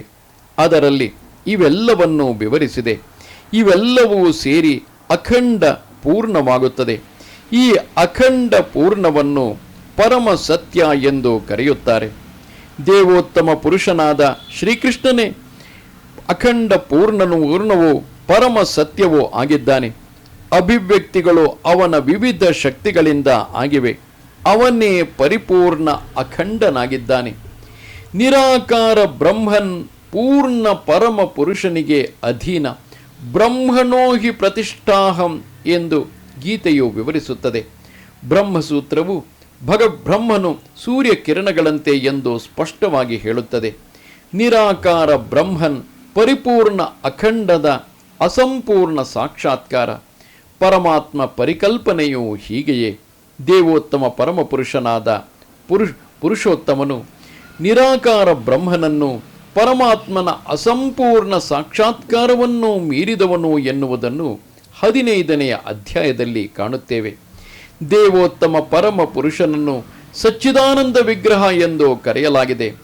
ಬ್ರಹ್ಮ ಸಂಹಿತೆಯು ಆರಂಭವಾಗುವುದು ಹೀಗೆ: ಈಶ್ವರ ಪರಮ ಕೃಷ್ಣ ಸತ್ ಚಿತ್ ಆನಂದ ವಿಗ್ರಹ ಅನಾದಿರ್ ಆದಿರ್ ಗೋವಿಂದ ಸರ್ವಕಾರಣ ಕಾರಣಂ. ಎಂದರೆ ಗೋವಿಂದನು ಕೃಷ್ಣನು ಎಲ್ಲ ಕಾರಣಗಳ ಕಾರಣನು, ಅವನು ಮೂಲ ಕಾರಣನು, ಅವನೇ ಸನಾತನನು, ಚಿತ್ ಮತ್ತು ಆನಂದಗಳ ಸಾಕಾರ ರೂಪನು. ನಿರಾಕಾರ ಬ್ರಹ್ಮನ್ನ ಸಾಕ್ಷಾತ್ಕಾರವು ಅವನ ಸತ್ ಅಂದರೆ ಸನಾತನ ಲಕ್ಷಣವಾದ ಸಾಕ್ಷಾತ್ಕಾರ. ಪರಮಾತ್ಮ ಸಾಕ್ಷಾತ್ಕಾರವು ಅವನ ಸತ್ ಚಿತ್ ಅಂದರೆ ಸನಾತನ ಚಿತ್ತದ ಸಾಕ್ಷಾತ್ಕಾರ. ಆದರೆ ಪೂರ್ಣ ವಿಗ್ರಹ ಅಂದರೆ ರೂಪದಲ್ಲಿ ಸತ್ ಚಿತ್ ಮತ್ತು ಆನಂದ ಅಂದರೆ ಶಾಶ್ವತ ಜ್ಞಾನ ಮತ್ತು ಆನಂದಗಳ ಎಲ್ಲ ದಿವ್ಯ ಲಕ್ಷಣಗಳ ಸಾಕ್ಷಾತ್ಕಾರವೇ ದೇವೋತ್ತಮ ಪುರುಷನಾದ ಶ್ರೀಕೃಷ್ಣನ ಸಾಕ್ಷಾತ್ಕಾರವಾಗಿದೆ. ಹೆಚ್ಚು ಬುದ್ಧಿಯಿಲ್ಲದವರು ಪರಮ ಸತ್ಯವು ನಿರಾಕಾರ ಎಂದು ಭಾವಿಸುತ್ತಾರೆ. ಆದರೆ ಅವನು ಅಲೌಕಿಕ ಪುರುಷ. ಎಲ್ಲ ವೈದಿಕ ಸಾಹಿತ್ಯವು ಇದನ್ನೇ ದೃಢಪಡಿಸುತ್ತದೆ. ನಿತ್ಯೋ ನಿತ್ಯಾನಾಂ ಚೇತನಶ್ಚೇತನಾನಾಂ. ಕಠೋಪನಿಷತ್ತಿನಲ್ಲಿ ಹೇಳಿರುವಂತೆ ನಾವೆಲ್ಲ ಪ್ರತ್ಯೇಕ ವ್ಯಕ್ತಿಗಳಾಗಿದ್ದು ನಮಗೆ ಪ್ರತ್ಯೇಕ ವ್ಯಕ್ತಿತ್ವವಿರುವಂತೆ ಕಟ್ಟಗಡೆಗೆ ಪರಮ ಪರಾತ್ಪರ ಸತ್ಯವು ಪುರುಷನೇ. ದೇವೋತ್ತಮ ಪುರುಷನ ಸಾಕ್ಷಾತ್ಕಾರವೆಂದರೆ ಅವನ ಪೂರ್ಣ ರೂಪದ ಎಲ್ಲ ಅಲೌಕಿಕ ಲಕ್ಷಣಗಳ ಸಾಕ್ಷಾತ್ಕಾರ. ಅಖಂಡತೆಯು ಆಕಾರರಹಿತವಲ್ಲ. ಆತನು ಆಕಾರರಹಿತನಾದರೆ ಅಥವಾ ಬೇರೆ ಯಾವುದೇ ವಸ್ತುವಿಗಿಂತ ಕಡಿಮೆಯಾದರೆ ಅವನು ಪೂರ್ಣನಾಗುವುದು ಸಾಧ್ಯವಿಲ್ಲ. ನಮ್ಮ ಅನುಭವದಲ್ಲಿ ಬಂದದ್ದೆಲ್ಲ ಮತ್ತು ನಮ್ಮ ಅನುಭವದ ಆಚೆ ಇರುವುದೆಲ್ಲ ಅಖಂಡತ್ವದಲ್ಲಿ ಇರಬೇಕು. ಇಲ್ಲವಾದರೆ ಅದು ಅಖಂಡವಾಗಲಾರದು. ದೇವೋತ್ತಮ ಪರಮ ಪುರುಷನಾದ ಅಖಂಡನಿಗೆ ಅಗಾಧ ಶಕ್ತಿ ಸಾಧ್ಯತೆಗಳಿವೆ. ಪರಾಸ್ಯ ಶಕ್ತಿರ್ ವಿವಿಧೈವ ಶ್ರೂಯತೆ. ಶ್ರೀಕೃಷ್ಣನು ಬೇರೆ ಬೇರೆ ಶಕ್ತಿಗಳ ಮೂಲಕ ಹೇಗೆ ಕೆಲಸ ಮಾಡುತ್ತಾನೆ ಎನ್ನುವುದನ್ನು ಭಗವದ್ಗೀತೆಯು ವಿವರಿಸುತ್ತದೆ. ನಾವಿರುವ ಈ ಭೌತಿಕ ಜಗತ್ತು ಸಹ ಸ್ವಯಂ ಪೂರ್ಣ. ಏಕೆಂದರೆ ಸಾಂಖ್ಯ ಸಿದ್ಧಾಂತದ ಪ್ರಕಾರ ಭೌತಿಕ ವಿಶ್ವವು 24 ಮೂಲ ಅಂಶಗಳ ತಾತ್ಕಾಲಿಕ ಅಭಿವ್ಯಕ್ತಿ. ಈ ವಿಶ್ವದ ನಿರ್ವಹಣೆ ಮತ್ತು ಉಳಿವಿಗೆ ಅಗತ್ಯವಾದ ಎಲ್ಲ ಸಂಪನ್ಮೂಲಗಳನ್ನು ಸೃಷ್ಟಿಸುವಂತೆ ಈ ಅಂಶಗಳನ್ನು ಸಂಪೂರ್ಣವಾಗಿ ಹೊಂದಾಣಿಕೆ ಮಾಡಲಾಗಿದೆ. ಅನಗತ್ಯವಾದದ್ದು ಏನೂ ಇಲ್ಲ. ಈಗಿರುವುದಲ್ಲದೆ ಬೇರೆ ಯಾವುದರ ಅಗತ್ಯವೂ ಇಲ್ಲ. ಈ ಅಭಿವ್ಯಕ್ತಿಯ ಕಾಲ ಪ್ರಮಾಣವನ್ನು ಪರಮ ಅಖಂಡತ್ವದ ಚೈತನ್ಯವು ನಿರ್ಧರಿಸಿದೆ. ಅದರ ಕಾಲ ಪ್ರಮಾಣವು ಮುಗಿದಾಗ ಈ ತಾತ್ಕಾಲಿಕ ಅಭಿವ್ಯಕ್ತಿಗಳನ್ನು ಪೂರ್ಣತ್ವದ ಪೂರ್ಣ ಏರ್ಪಾಡು ನಾಶ ಮಾಡುತ್ತದೆ. ಕಿರು ಪೂರ್ಣ ಘಟಕಗಳಿಗೆ, ಅಂದರೆ ಜೀವಿಗಳಿಗೆ ಪೂರ್ಣತ್ವದ ಸಾಕ್ಷಾತ್ಕಾರಕ್ಕೆ ಎಲ್ಲ ಅವಕಾಶವಿದೆ. ಪೂರ್ಣತ್ವದ ಸಮಗ್ರ ತಿಳುವಳಿಕೆ ಇಲ್ಲದಿರುವುದರಿಂದ ಎಲ್ಲ ಬಗೆಯ ಅಪರಿಪೂರ್ಣತೆಯ ಅನುಭವವಾಗುತ್ತದೆ. ಆದುದರಿಂದ ಭಗವದ್ಗೀತೆಯಲ್ಲಿ ವೈದಿಕ ಜ್ಞಾನದ ಸಂಪೂರ್ಣ ತಿಳಿವು ಇದೆ. ವೈದಿಕ ತಿಳುವಳಿಕೆಯಲ್ಲಿ ತಪ್ಪಿರಲು ಸಾಧ್ಯವೇ ಇಲ್ಲ. ಹಿಂದೂಗಳು ವೈದಿಕ ತಿಳುವಳಿಕೆಯು ಸಂಪೂರ್ಣವಾದದ್ದು ಮತ್ತು ತಪ್ಪಲು ಸಾಧ್ಯವೇ ಇಲ್ಲದ್ದು ಎಂದು ಸ್ವೀಕರಿಸುತ್ತಾರೆ. ಉದಾಹರಣೆಗೆ, ಸಗಣಿಯು ಒಂದು ಪ್ರಾಣಿಯ ಮಲ. ಸ್ಮೃತಿ ಅಥವಾ ವೈದಿಕ ವಿಧಿಗಳ ಪ್ರಕಾರ ಯಾರಾದರೂ ಪ್ರಾಣಿಯ ಮಲವನ್ನು ಮುಟ್ಟಿದರೆ ಸ್ನಾನ ಮಾಡಿ ಶುದ್ಧ ಮಾಡಿಕೊಳ್ಳಬೇಕು. ಆದರೆ ವೈದಿಕ ಧರ್ಮ ಗ್ರಂಥಗಳಲ್ಲಿ ಸಗಣಿಯನ್ನು ಶುದ್ಧಿಗೊಳಿಸುವ ಒಂದು ಸಾಧನ ಎಂದು ಪರಿಗಣಿಸಿದೆ. ಇವುಗಳಲ್ಲಿ ಪರಸ್ಪರ ವಿರೋಧವಿದೆ ಎಂದು ತೋರಬಹುದು. ಆದರೆ ಇದು ವೈದಿಕ ವಿಧಿಯಾದದ್ದರಿಂದ ಜನರು ಇದನ್ನು ಒಪ್ಪುತ್ತಾರೆ. ಇದನ್ನು ಒಪ್ಪುವುದು ತಪ್ಪೆನಿಸುವುದಿಲ್ಲ. ಸಗಣಿಯು ಕ್ರಿಮಿನಾಶಕವೆಂದು ಈಚಿನ ವೈಜ್ಞಾನಿಕ ಸಂಶೋಧನೆಗಳು ತಿಳಿಯಪಡಿಸಿವೆ. ವೇದ ಜ್ಞಾನವು ಸಂದೇಹ ಮತ್ತು ದೋಷಗಳಿಗೆ ಹೊರತಾಗಿರುವುದರಿಂದ ಪರಿಪೂರ್ಣವಾದದ್ದು. ಭಗವದ್ಗೀತೆಯಾದರೂ ವೇದ ಜ್ಞಾನದ ಸಾರವೇ ಆಗಿದೆ. ವೇದ ಜ್ಞಾನವು ಸಂಶೋಧನೆಗೆ ವಸ್ತುವಲ್ಲ. ನಾವು ಪರಿಪೂರ್ಣವಲ್ಲದ ಇಂದ್ರಿಯಗಳನ್ನು ಬಳಸಿ ಸಂಶೋಧನೆಯನ್ನು ಮಾಡುತ್ತೇವೆ. ಆದುದರಿಂದ ನಮ್ಮ ಸಂಶೋಧನೆಯು ಪರಿಪೂರ್ಣವಲ್ಲ.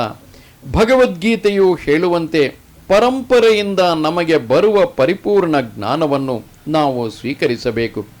ಪರಮ ಗುರುವಾದ ಭಗವಂತನಿಂದ ಪ್ರಾರಂಭವಾಗಿ ಗುರು ಶಿಷ್ಯರ ಪರಂಪರೆಯಲ್ಲಿ ಯೋಗ್ಯ ಮೂಲದಿಂದ ಬರುವ ಮತ್ತು ಗುರುಗಳ ಪರಂಪರೆಯಲ್ಲಿ ಒಬ್ಬರಿಂದ ಇನ್ನೊಬ್ಬರಿಗೆ ಬಂದಿರುವ ಜ್ಞಾನವನ್ನು ನಾವು ಒಪ್ಪಿಕೊಳ್ಳಬೇಕು. ಶ್ರೀಕೃಷ್ಣನಿಂದ ಆತನ ಶಿಷ್ಯನಾಗಿ ಉಪದೇಶ ಪಡೆದ ಅರ್ಜುನನು ಅವನು ಹೇಳಿದುದೆಲ್ಲವನ್ನೂ ವಿರೋಧಿಸದೆ ಒಪ್ಪಿಕೊಂಡನು. ಭಗವದ್ಗೀತೆಯ ಒಂದು ಭಾಗವನ್ನು ಒಪ್ಪಿಕೊಂಡು ಮತ್ತೊಂದು ಭಾಗವನ್ನು ನಿರಾಕರಿಸಲು ಅವಕಾಶವಿಲ್ಲ. ಇಲ್ಲಿ ನಾವು ಕುತರ್ಕ ಮಾಡದೆ, ಏನನ್ನೂ ಬಿಡದೆ ಮತ್ತು ನಮ್ಮ ಮನಸ್ಸೋ ಇಚ್ಛೆ ಅರ್ಥ ಮಾಡದೆ ಭಗವದ್ಗೀತೆಯನ್ನು ಒಪ್ಪಿಕೊಳ್ಳಬೇಕು. ಭಗವದ್ಗೀತೆಯನ್ನು ವೈದಿಕ ಜ್ಞಾನದ ಅತ್ಯಂತ ಪರಿಪೂರ್ಣ ನಿರೂಪಣೆ ಎಂದು ಒಪ್ಪಿಕೊಳ್ಳಬೇಕು. ವೈದಿಕ ಜ್ಞಾನವು ಅಲೌಕಿಕ ಮೂಲಗಳಿಂದ ಬರುತ್ತದೆ.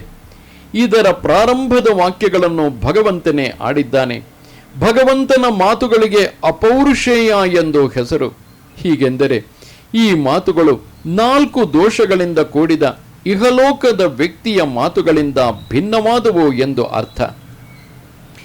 ಇಹಲೋಕದ ವ್ಯಕ್ತಿಯು ಮೊದಲನೆಯದಾಗಿ ಖಂಡಿತವಾಗಿಯೂ ತಪ್ಪುಗಳನ್ನು ಮಾಡುತ್ತಾನೆ. ಎರಡನೆಯದಾಗಿ ಭ್ರಮೆಗೆ ಒಳಗಾಗಿಯೇ ಇರುತ್ತಾನೆ. ಮೂರನೆಯದಾಗಿ ಇತರರಿಗೆ ಮೋಸ ಮಾಡುವ ಪ್ರವೃತ್ತಿ ಉಳ್ಳವನಾಗಿರುತ್ತಾನೆ. ಮತ್ತು ನಾಲ್ಕನೆಯದಾಗಿ ಅಪರಿಪೂರ್ಣ ಇಂದ್ರಿಯಗಳಿಂದ ಮಿತಿಗೊಳಗಾಗಿರುತ್ತಾನೆ. ಈ 4 ದೋಷಗಳ ಕಾರಣ ಮನುಷ್ಯನಾದವನು ಸರ್ವವ್ಯಾಪಿಯಾದ ಜ್ಞಾನವನ್ನು ಕುರಿತು ಪೂರ್ಣ ತಿಳುವಳಿಕೆಯನ್ನು ನೀಡಲಾರ. ವೈದಿಕ ಜ್ಞಾನವನ್ನು ಇಂತಹ ದೋಷಯುಕ್ತ ಜೀವಿಗಳು ನೀಡುವುದಿಲ್ಲ. ಪ್ರಥಮವಾಗಿ ಸೃಷ್ಟಿಯಾದ ಜೀವಿ ಬ್ರಹ್ಮ. ಅವನ ಹೃದಯಕ್ಕೆ ಈ ಜ್ಞಾನವನ್ನು ನೀಡಲಾಯಿತು. ತಾನು ಭಗವಂತನಿಂದ ಪಡೆದುಕೊಂಡಂತೆಯೇ ಈ ಜ್ಞಾನವನ್ನು ಬ್ರಹ್ಮನು ತನ್ನ ಪುತ್ರರಿಗೂ ಶಿಷ್ಯರಿಗೂ ಅನುಗ್ರಹಿಸಿದನು. ಭಗವಂತನು ಪೂರ್ಣನು. ಆತನು ಐಹಿಕ ಪ್ರಕೃತಿಯ ನಿಯಮಗಳಿಗೆ ಒಳಗಾಗುವ ಸಾಧ್ಯತೆಯೇ ಇಲ್ಲ. ಆದುದರಿಂದ ಭಗವಂತನೇ ಈ ಜಗತ್ತಿನಲ್ಲಿರುವ ಎಲ್ಲ ವಸ್ತುಗಳ ಒಡೆಯ. ಬ್ರಹ್ಮನನ್ನು ಸೃಷ್ಟಿಸಿದಾತನೇ ಮೂಲ ಸೃಷ್ಟಿಕರ್ತ ಎಂದು ತಿಳಿಯುವಷ್ಟು ಬುದ್ಧಿ ನಮಗಿರಬೇಕು. 11ನೆಯ ಅಧ್ಯಾಯದಲ್ಲಿ ಭಗವಂತನನ್ನು ಪ್ರಪಿತಾಮಹ ಎಂದು ಸಂಬೋಧಿಸಿದೆ. ಏಕೆಂದರೆ ಬ್ರಹ್ಮನನ್ನು ಪಿತಾಮಹ ಎಂದು ಕರೆದಿದೆ. ಮತ್ತು ಭಗವಂತನು ಪಿತಾಮಹನನ್ನು ಸೃಷ್ಟಿಸಿದವನು. ಆದುದರಿಂದ ಯಾರೂ ಯಾವುದೇ ವಸ್ತುವಿಗೂ ತಾನು ಒಡೆಯ ಎಂದು ಹೇಳಿಕೊಳ್ಳಬಾರದು. ತನ್ನ ಜೀವನ ನಿರ್ವಹಣೆಗಾಗಿ ತನ್ನ ಭಾಗ ಎಂದು ಭಗವಂತನು ಪ್ರತ್ಯೇಕ ತೆಗೆದಿಟ್ಟದ್ದು ಎಂದೇ ವಸ್ತುಗಳನ್ನು ಸ್ವೀಕರಿಸಬೇಕು. ನಮಗಾಗಿ ಭಗವಂತನು ಪ್ರತ್ಯೇಕವಾಗಿ ತೆಗೆದಿಟ್ಟ ವಸ್ತುಗಳನ್ನು ನಾವು ಹೇಗೆ ಬಳಸಬೇಕು ಎನ್ನುವುದಕ್ಕೆ ಹಲವಾರು ನಿದರ್ಶನಗಳನ್ನು ಕೊಟ್ಟಿದೆ. ಇದನ್ನು ಭಗವದ್ಗೀತೆಯಲ್ಲಿಯೂ ವಿವರಿಸಿದೆ. ಅರ್ಜುನನು ಕುರುಕ್ಷೇತ್ರದ ಯುದ್ಧದಲ್ಲಿ ತಾನು ಯುದ್ಧ ಮಾಡುವುದಿಲ್ಲ ಎಂದು ನಿರ್ಧರಿಸಿದ. ಇದು ಅವನದೇ ನಿರ್ಣಯ. ತನ್ನ ಬಂಧುಗಳನ್ನು ಕೊಂದ ನಂತರ ರಾಜ್ಯವನ್ನು ಸಂತೋಷದಿಂದ ಅನುಭವಿಸುವುದು ಸಾಧ್ಯವಿಲ್ಲ ಎಂದು ಅರ್ಜುನನು ಭಗವಂತನಿಗೆ ಹೇಳಿದನು. ದೇಹದ ಆಧಾರದ ಮೇಲೆ ಮಾಡಿದ ನಿರ್ಣಯ ಇದು.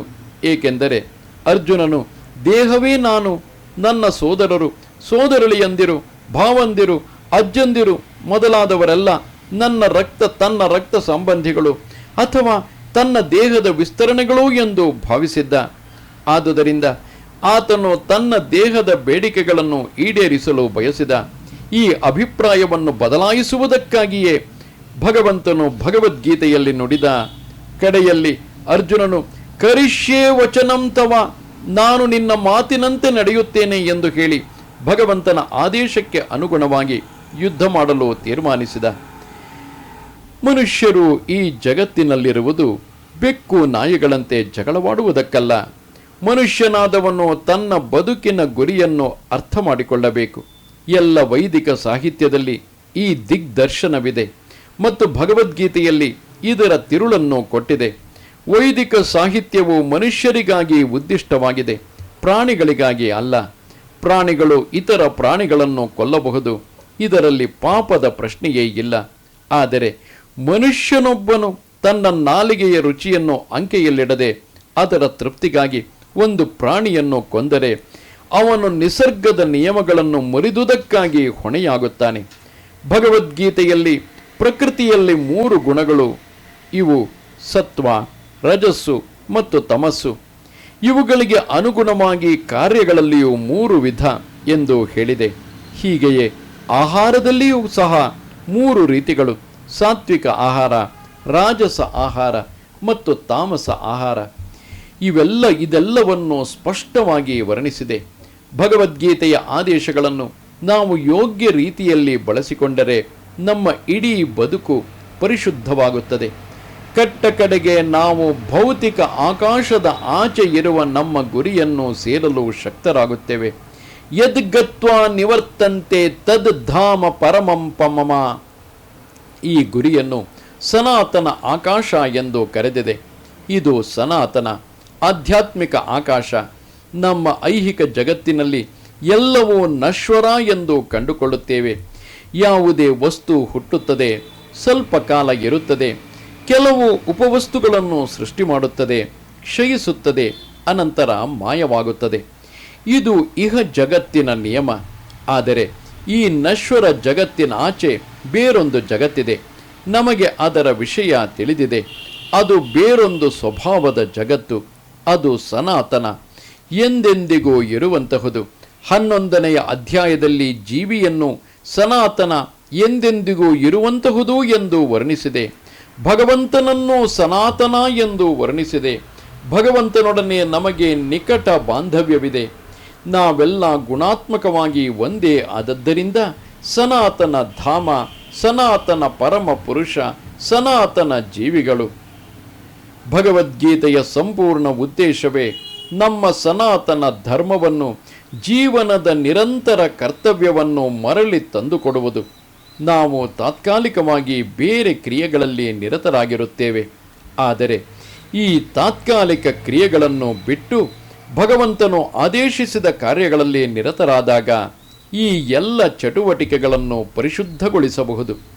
ಇದಕ್ಕೆ ಪರಿಶುದ್ಧ ಜೀವನ ಎಂದು ಹೆಸರು. ಭಗವಂತನು, ಅವನ ಅಲೌಕಿಕ ನಿವಾಸವು ಸನಾತನ, ಜೀವಿಗಳು ಸನಾತನ. ಸನಾತನ ನಿವಾಸದಲ್ಲಿ ಭಗವಂತನ ಮತ್ತು ಜೀವಿಗಳ ಸಹವಾಸವೇ ಮಾನವನ ಬದುಕಿನ ಪರಿಪೂರ್ಣತೆ. ಜೀವಿಗಳು ಭಗವಂತನ ಪುತ್ರರಾದದ್ದರಿಂದ ಅವನಿಗೆ ಅವರಲ್ಲಿ ಬಹು ಕೃಪೆ. ಭಗವದ್ಗೀತೆಯಲ್ಲಿ ಶ್ರೀಕೃಷ್ಣನು ಸರ್ವಯೋನಿಷು ಎಂದು ಆರಂಭವಾಗುವ ಅಹಂ ಬೀಜಪ್ರದ ಪಿತಾ, ಅಂದರೆ ನಾನೇ ಎಲ್ಲರ ತಂದೆ ಎಂದು ಶ್ಲೋಕದ ಕೊನೆಯಲ್ಲಿ ಘೋಷಿಸುತ್ತಾನೆ. ನಿಜ, ತಮ್ಮ ತಮ್ಮ ಕರ್ಮಗಳಿಗೆ ಅನುಗುಣವಾಗಿ 3 ಬಗೆಗಳ ಜೀವಿಗಳಿದ್ದಾರೆ. ಆದರೆ ಇಲ್ಲಿ ಭಗವಂತನು ತಾನೇ ಅವರೆಲ್ಲರ ತಂದೆ ಎಂದು ಹೇಳುತ್ತಾನೆ. ಆದುದರಿಂದ ಭಗವಂತನು ಈ ಪತಿತ ಬದ್ಧ ಆತ್ಮಗಳನ್ನು ಉದ್ಧಾರ ಮಾಡಲು ಅವತಾರ ಮಾಡುತ್ತಾನೆ.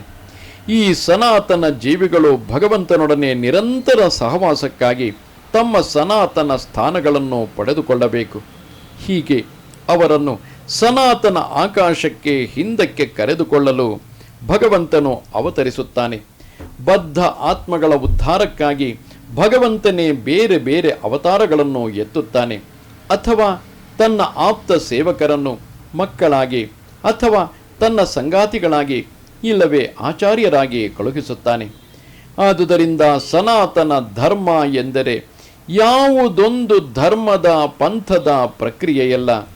ಅದು ಸನಾತನ ಜೀವಿಗಳು ಸನಾತನ ಭಗವಂತನೊಡನೆ ಹೊಂದಿರುವ ಸಂಬಂಧದ ಸನಾತನ ಕರ್ತವ್ಯ. ಆಗಲೇ ಹೇಳಿದಂತೆ ಸನಾತನ ಧರ್ಮ ಎನ್ನುವುದು ಜೀವಿಯ ನಿರಂತರ ಕರ್ತವ್ಯವನ್ನು ತೋರಿಸುತ್ತದೆ. ಸನಾತನ ಪದವನ್ನು ಶ್ರೀಪಾದ ರಾಮಾನುಜಾಚಾರ್ಯರು ಆದಿಯೂ ಅಂತ್ಯವೂ ಇಲ್ಲದ್ದು ಎಂದು ವಿವರಿಸಿದ್ದಾರೆ. ಆದುದರಿಂದ ನಾವು ಸನಾತನ ಧರ್ಮವನ್ನು ಕುರಿತು ಮಾತನಾಡಿದಾಗ ಶ್ರೀಪಾದ ರಾಮಾನುಜಾಚಾರ್ಯರ ಅಧಿಕಾರವಾಣಿಯಂತೆ ಆದಿಯಾಗಲಿ ಅಂತ್ಯವಾಗಲಿ ಇಲ್ಲದ್ದು ಎಂದು ಭಾವಿಸಬೇಕು. ರಿಲಿಜನ್ ಎನ್ನುವ ಇಂಗ್ಲಿಷ್ ಪದವು ಸನಾತನ ಧರ್ಮಕ್ಕಿಂತ ಸ್ವಲ್ಪ ಭಿನ್ನವಾದದ್ದು. ರಿಲಿಜನ್ ಎನ್ನುವ ಪದವು ಶ್ರದ್ಧೆಯ ಭಾವವನ್ನು ತಿಳಿಸುತ್ತದೆ. ಶ್ರದ್ಧೆಯು ಬದಲಾಗಬಹುದು. ಒಬ್ಬ ವ್ಯಕ್ತಿಗೆ ಒಂದು ನಿರ್ದಿಷ್ಟ ಪ್ರಕ್ರಿಯೆಯಲ್ಲಿ ಶ್ರದ್ಧೆ ಇರಬಹುದು. ಆತನು ಆ ಶ್ರದ್ಧೆಯನ್ನು ಬಿಟ್ಟು ಬೇರೊಂದನ್ನು ಸ್ವೀಕರಿಸಬಹುದು. ಆದರೆ ಸನಾತನ ಧರ್ಮ ಎನ್ನುವ ಶಬ್ದವು ಬದಲಾವಣೆ ಮಾಡಲು ಸಾಧ್ಯವಿಲ್ಲದ ಕಾರ್ಯವನ್ನು ಸೂಚಿಸುತ್ತದೆ. ಉದಾಹರಣೆಗೆ, ನೀರಿನಿಂದ ದ್ರವತ್ವವನ್ನು ತೆಗೆದುಹಾಕಲು ಸಾಧ್ಯವಿಲ್ಲ.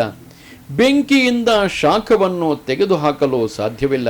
ಹಾಗೆಯೇ ಸನಾತನ ಜೀವಿಯ ಸನಾತನ ಕರ್ತವ್ಯವನ್ನು ಜೀವಿಯಿಂದ ತೆಗೆದುಹಾಕಲು ಸಾಧ್ಯವಿಲ್ಲ. ಸನಾತನ ಧರ್ಮವು ಜೀವಿಯೊಂದಿಗೆ ಎಂದೆಂದೂ ಅವಿಭಾಜ್ಯ.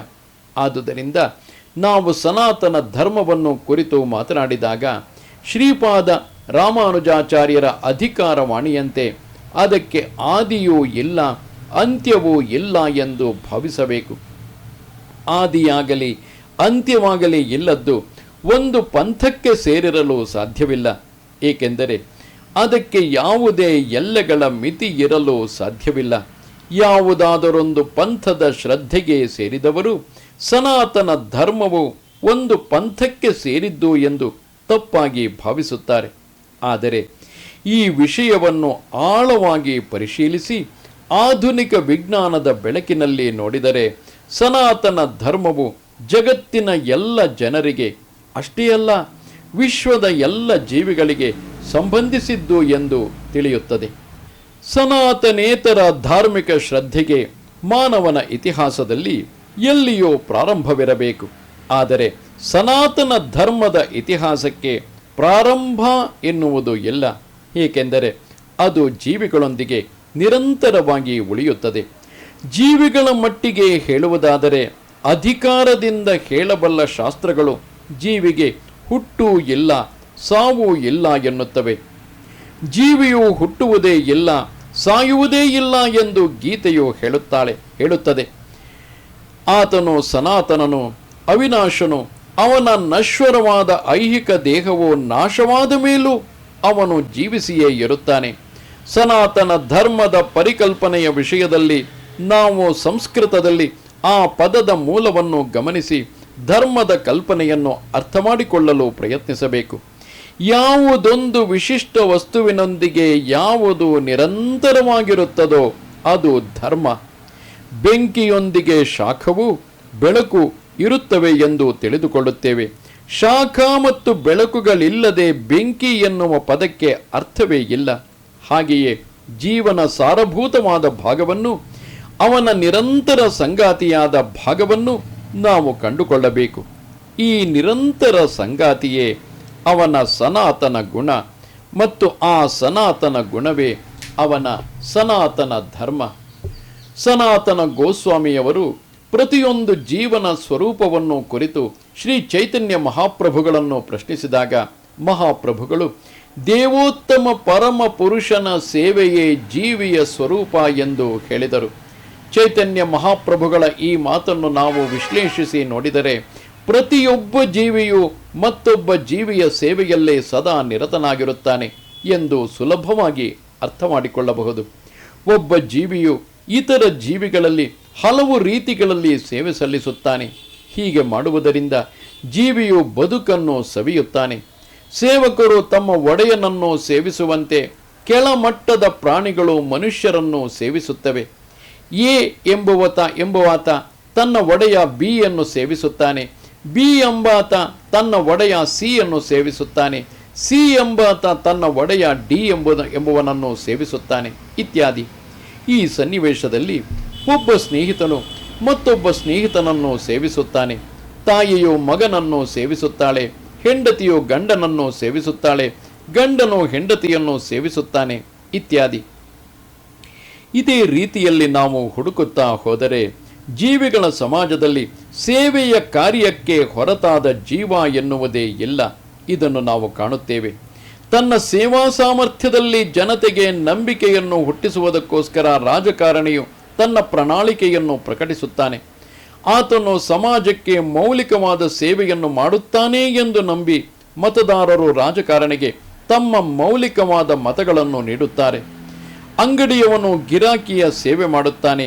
ಕುಶಲಕರ್ಮಿಯು ಬಂಡವಾಳಗಾರನ ಸೇವೆ ಮಾಡುತ್ತಾನೆ. ಬಂಡವಾಳಗಾರನು ಕುಟುಂಬವನ್ನು ಸೇವಿಸುತ್ತಾನೆ. ಸನಾತನ ಜೀವನದ ಸನಾತನ ಸಾಮರ್ಥ್ಯಕ್ಕೆ ಅನುಗುಣವಾಗಿ ಕುಟುಂಬವು ರಾಜ್ಯಕ್ಕೆ ಸೇವೆ ಸಲ್ಲಿಸುತ್ತದೆ. ಹೀಗೆ ಇತರ ಜೀವಿಗಳಿಗೆ ಸೇವೆ ಸಲ್ಲಿಸುವುದರಿಂದ ಯಾವ ಜೀವಿಗೂ ವಿನಾಯಿತಿ ಇಲ್ಲ ಎನ್ನುವುದನ್ನು ಕಾಣುತ್ತೇವೆ. ಆದುದರಿಂದ ಸೇವೆಯೇ ಜೀವನದ ನಿರಂತರ ಸಂಗಾತಿ ಮತ್ತು ಸೇವೆ ಮಾಡುವುದೇ ಜೀವನದ ಸನಾತನ ಧರ್ಮ ಎಂದು ನಾವು ಖಂಡಿತವಾಗಿ ತೀರ್ಮಾನಿಸಬಹುದು.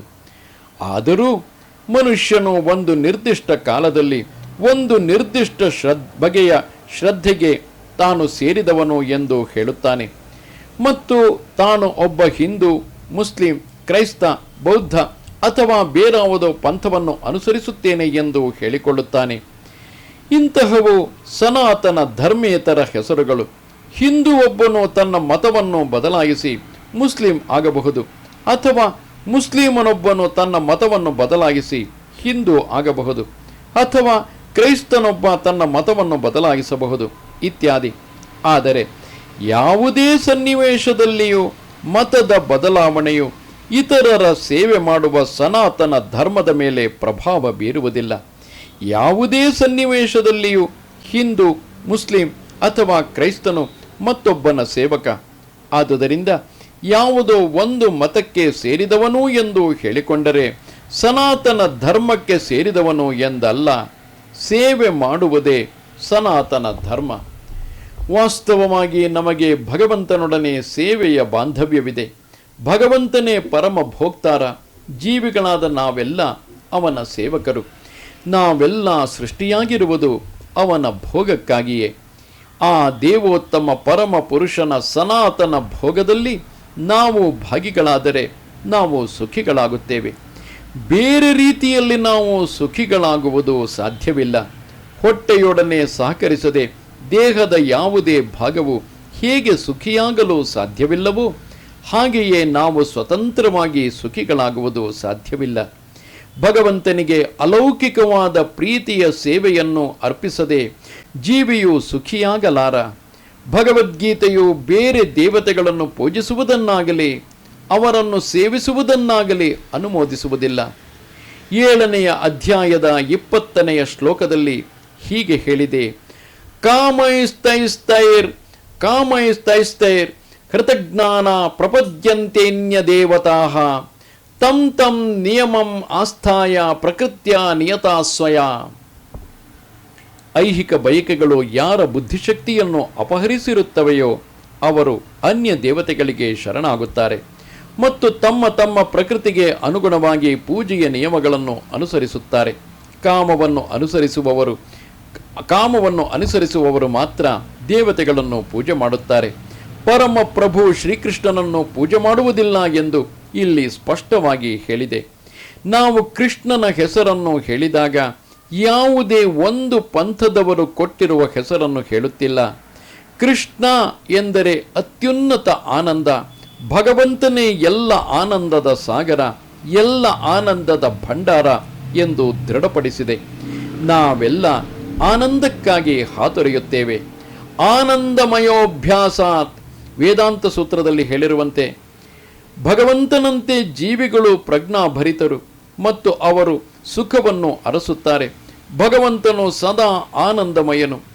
ಜೀವಿಗಳು ಭಗವಂತನೊಂದಿಗೆ ಸೇರಿದರೆ, ಅವನೊಡನೆ ಸಹಕರಿಸಿದರೆ ಮತ್ತು ಅವನ ಸಹವಾಸದಲ್ಲಿ ಭಾಗಿಗಳಾದರೆ ಅವರು ಸುಖಿಗಳಾಗುತ್ತಾರೆ. ಭಗವಂತನು ಸುಖಮಯವಾದ ತನ್ನ ಲೀಲೆಗಳನ್ನು ವೃಂದಾವನದಲ್ಲಿ ತೋರಲು ಈ ಮರ್ತ್ಯ ಜಗತ್ತಿಗೆ ಇಳಿದು ಬರುತ್ತಾನೆ. ಶ್ರೀಕೃಷ್ಣನು ವೃಂದಾವನದಲ್ಲಿದ್ದಾಗ ಅವನ ಗೋಪಾಲಕ ಸ್ನೇಹಿತರೊಡನೆ, ಅವನ ಸಖಿಯರೊಡನೆ, ವೃಂದಾವನದ ಇತರ ನಿವಾಸಿಗಳೊಡನೆ ಮತ್ತು ಗೋವುಗಳೊಡನೆ ಅವನ ಲೀಲೆಗಳು ಸುಖಮಯವಾಗಿದ್ದವು. ಇಡೀ ವೃಂದಾವನದ ಜನತೆಗೆ ಕೃಷ್ಣನನ್ನು ಬಿಟ್ಟು ಬೇರೇನೂ ತಿಳಿದಿರಲಿಲ್ಲ. ಆದರೆ ಶ್ರೀಕೃಷ್ಣನು ತನ್ನ ತಂದೆ ನಂದಮಹಾರಾಜನಿಗೆ ದೇವತೆಯಾದ ಇಂದ್ರನನ್ನು ಪೂಜೆ ಮಾಡುವುದರಲ್ಲಿ ಇದ್ದ ಉತ್ಸಾಹವನ್ನು ಕುಂದಿಸಿದನು. ಏಕೆಂದರೆ ಜನರು ಯಾವ ದೇವತೆಯನ್ನು ಪೂಜಿಸಬಾರದೆಂದು ತೋರಿಸಲು ಕೃಷ್ಣನು ಬಯಸಿದ. ಅವರು ಪೂಜಿಸಬೇಕಾದದ್ದು ಭಗವಂತನನ್ನು ಮಾತ್ರ. ಏಕೆಂದರೆ ಅವರ ಕಡೆಯ ಗುರಿ ಭಗವಂತನ ನಿವಾಸಕ್ಕೆ ಹಿಂದಿರುಗುವುದು. ಶ್ರೀಕೃಷ್ಣನ ನಿವಾಸವನ್ನು ಭಗವದ್ಗೀತೆಯ 15ನೆಯ ಅಧ್ಯಾಯದ 6ನೆಯ ಶ್ಲೋಕದಲ್ಲಿ ವರ್ಣಿಸಿದೆ.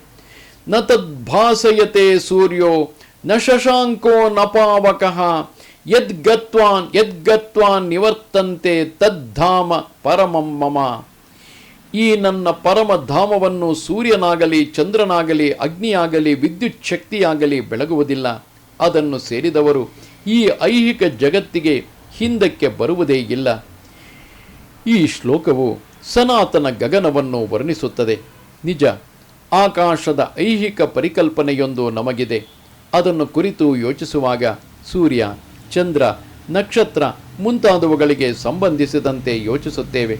ಆದರೆ ಈ ಆಧ್ಯಾತ್ಮಿಕ ಗಗನವನ್ನು ಬ್ರಹ್ಮಜ್ಯೋತಿಯು ಎಂದರೆ ಭಗವಂತನಿಂದ ಹೊರಸೂಸುತ್ತಿರುವ ಕಿರಣಗಳು ಬೆಳಗುತ್ತಿರುವುದರಿಂದ ಈ ಸನಾತನ ಗಗನಕ್ಕೆ ಸೂರ್ಯ ಅಥವಾ ಚಂದ್ರ ಅಥವಾ ವಿದ್ಯುತ್ ಶಕ್ತಿ ಅಥವಾ ಅಗ್ನಿಯ ಅಗತ್ಯವೇ ಇಲ್ಲ ಎಂದು ಈ ಶ್ಲೋಕದಲ್ಲಿ ಭಗವಂತನು ಹೇಳಿದ್ದಾನೆ.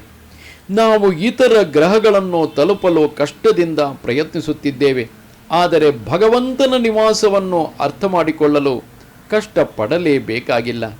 ಈ ನಿವಾಸವನ್ನು ಗೋಲೋಕ ಎಂದು ಕರೆಯುತ್ತಾರೆ. ಬ್ರಹ್ಮ ಸಂಹಿತೆಯಲ್ಲಿ ಇದರ ಸುಂದರ ವರ್ಣನೆಯಿದೆ. ಗೋಲೋಕ ಏವ ನಿವಸತ್ಯಖಿಲಾತ್ಮಭೂತಃ. ಭಗವಂತನು ನಿರಂತರವಾಗಿ ತನ್ನ ನಿವಾಸವಾದ ಗೋಲೋಕದಲ್ಲಿ ವಾಸಿಸುತ್ತಾನೆ. ಆದರೂ ಈ ಪ್ರಪಂಚದಿಂದ ಅವನ ಬಳಿಗೆ ಹೋಗಲು ಸಾಧ್ಯವಿದೆ. ಇದಕ್ಕಾಗಿ ತನ್ನ ನಿಜ ರೂಪವಾದ ಸತ್ ಚಿತ್ ಆನಂದ ವಿಗ್ರಹವನ್ನು ತೋರಿಸಲು ಇಳಿದು ಬರುತ್ತಾನೆ.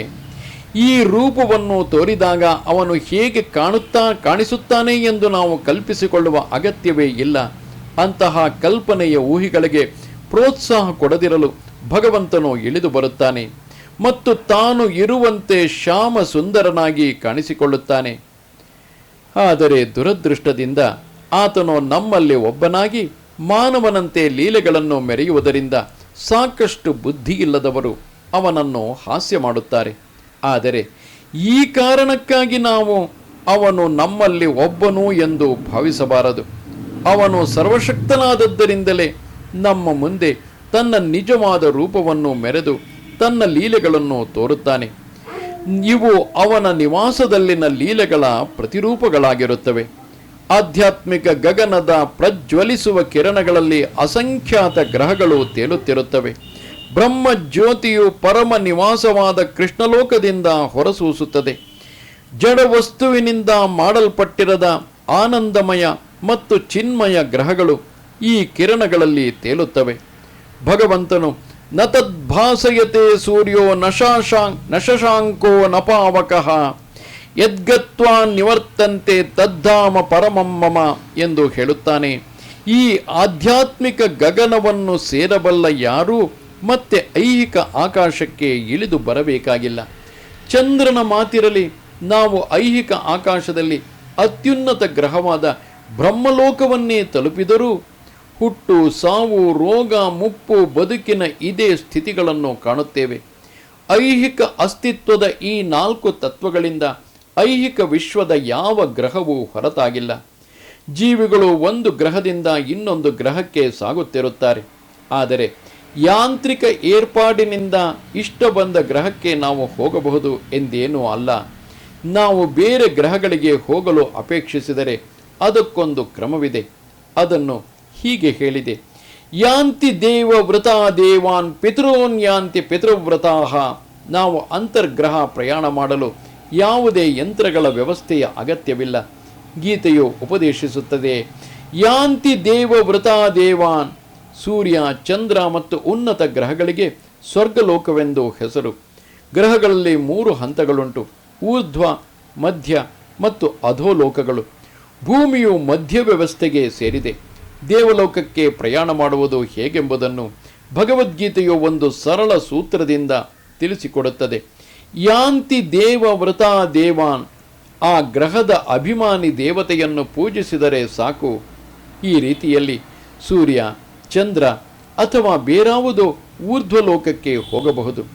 ಆದರೆ ಈ ಐಹಿಕ ಜಗತ್ತಿನಲ್ಲಿ ಯಾವುದೇ ಗ್ರಹಕ್ಕೆ ಹೋಗಬೇಕೆಂದು ಭಗವದ್ಗೀತೆಯು ನಮಗೆ ಉಪದೇಶ ಮಾಡುವುದಿಲ್ಲ. ಏಕೆಂದರೆ ಯಾವುದಾದರೂ ಯಾಂತ್ರಿಕ ಸಾಧನದಿಂದ 40,000 ವರ್ಷ ಪ್ರಯಾಣ ಮಾಡಿ ಅಷ್ಟು ದೀರ್ಘಕಾಲ ಯಾರು ತಾನೇ ಬದುಕಿರುತ್ತಾರೆ? ಆದರೂ ಅತ್ಯುನ್ನತ ಗ್ರಹವಾದ ಬ್ರಹ್ಮಲೋಕಕ್ಕೆ ಹೋದರೂ ಐಹಿಕ ಕ್ಲೇಶಗಳಾದ ಹುಟ್ಟು, ಸಾವು, ರೋಗ ಮತ್ತು ಮುಪ್ಪುಗಳನ್ನು ಅಲ್ಲಿ ಕಾಣುತ್ತೇವೆ. ಆದರೆ ಪರಮಲೋಕವಾದ ಕೃಷ್ಣಲೋಕವಾಗಲಿ ಆಧ್ಯಾತ್ಮಿಕ ಗಗನದಲ್ಲಿರುವ ಬೇರಾವುದೇ ಗ್ರಹಗಳನ್ನಾಗಲಿ ತಲುಪಲು ಬಯಸುವ ಮನುಷ್ಯನು ಅಲ್ಲಿ ಈ ಐಹಿಕ ಕ್ಲೇಶಗಳನ್ನು ಕಾಣುವುದಿಲ್ಲ. ಆಧ್ಯಾತ್ಮಿಕ ಗಗನದಲ್ಲಿ ಇರುವ ಗ್ರಹಗಳಲ್ಲಿ ಗೋಲೋಕ ವೃಂದಾವನ ಎನ್ನುವ ಪರಮ ಗ್ರಹವಿದೆ. ಅದು ಮೂಲ ದೇವೋತ್ತಮ ಪರಮ ಪುರುಷನಾದ ಶ್ರೀಕೃಷ್ಣನ ಆವಾಸದಲ್ಲಿ ಮೂಲ ಗ್ರಹ. ಈ ಎಲ್ಲ ವಿಷಯಗಳನ್ನು ಭಗವದ್ಗೀತೆಯು ತಿಳಿಸಿಕೊಡುತ್ತದೆ.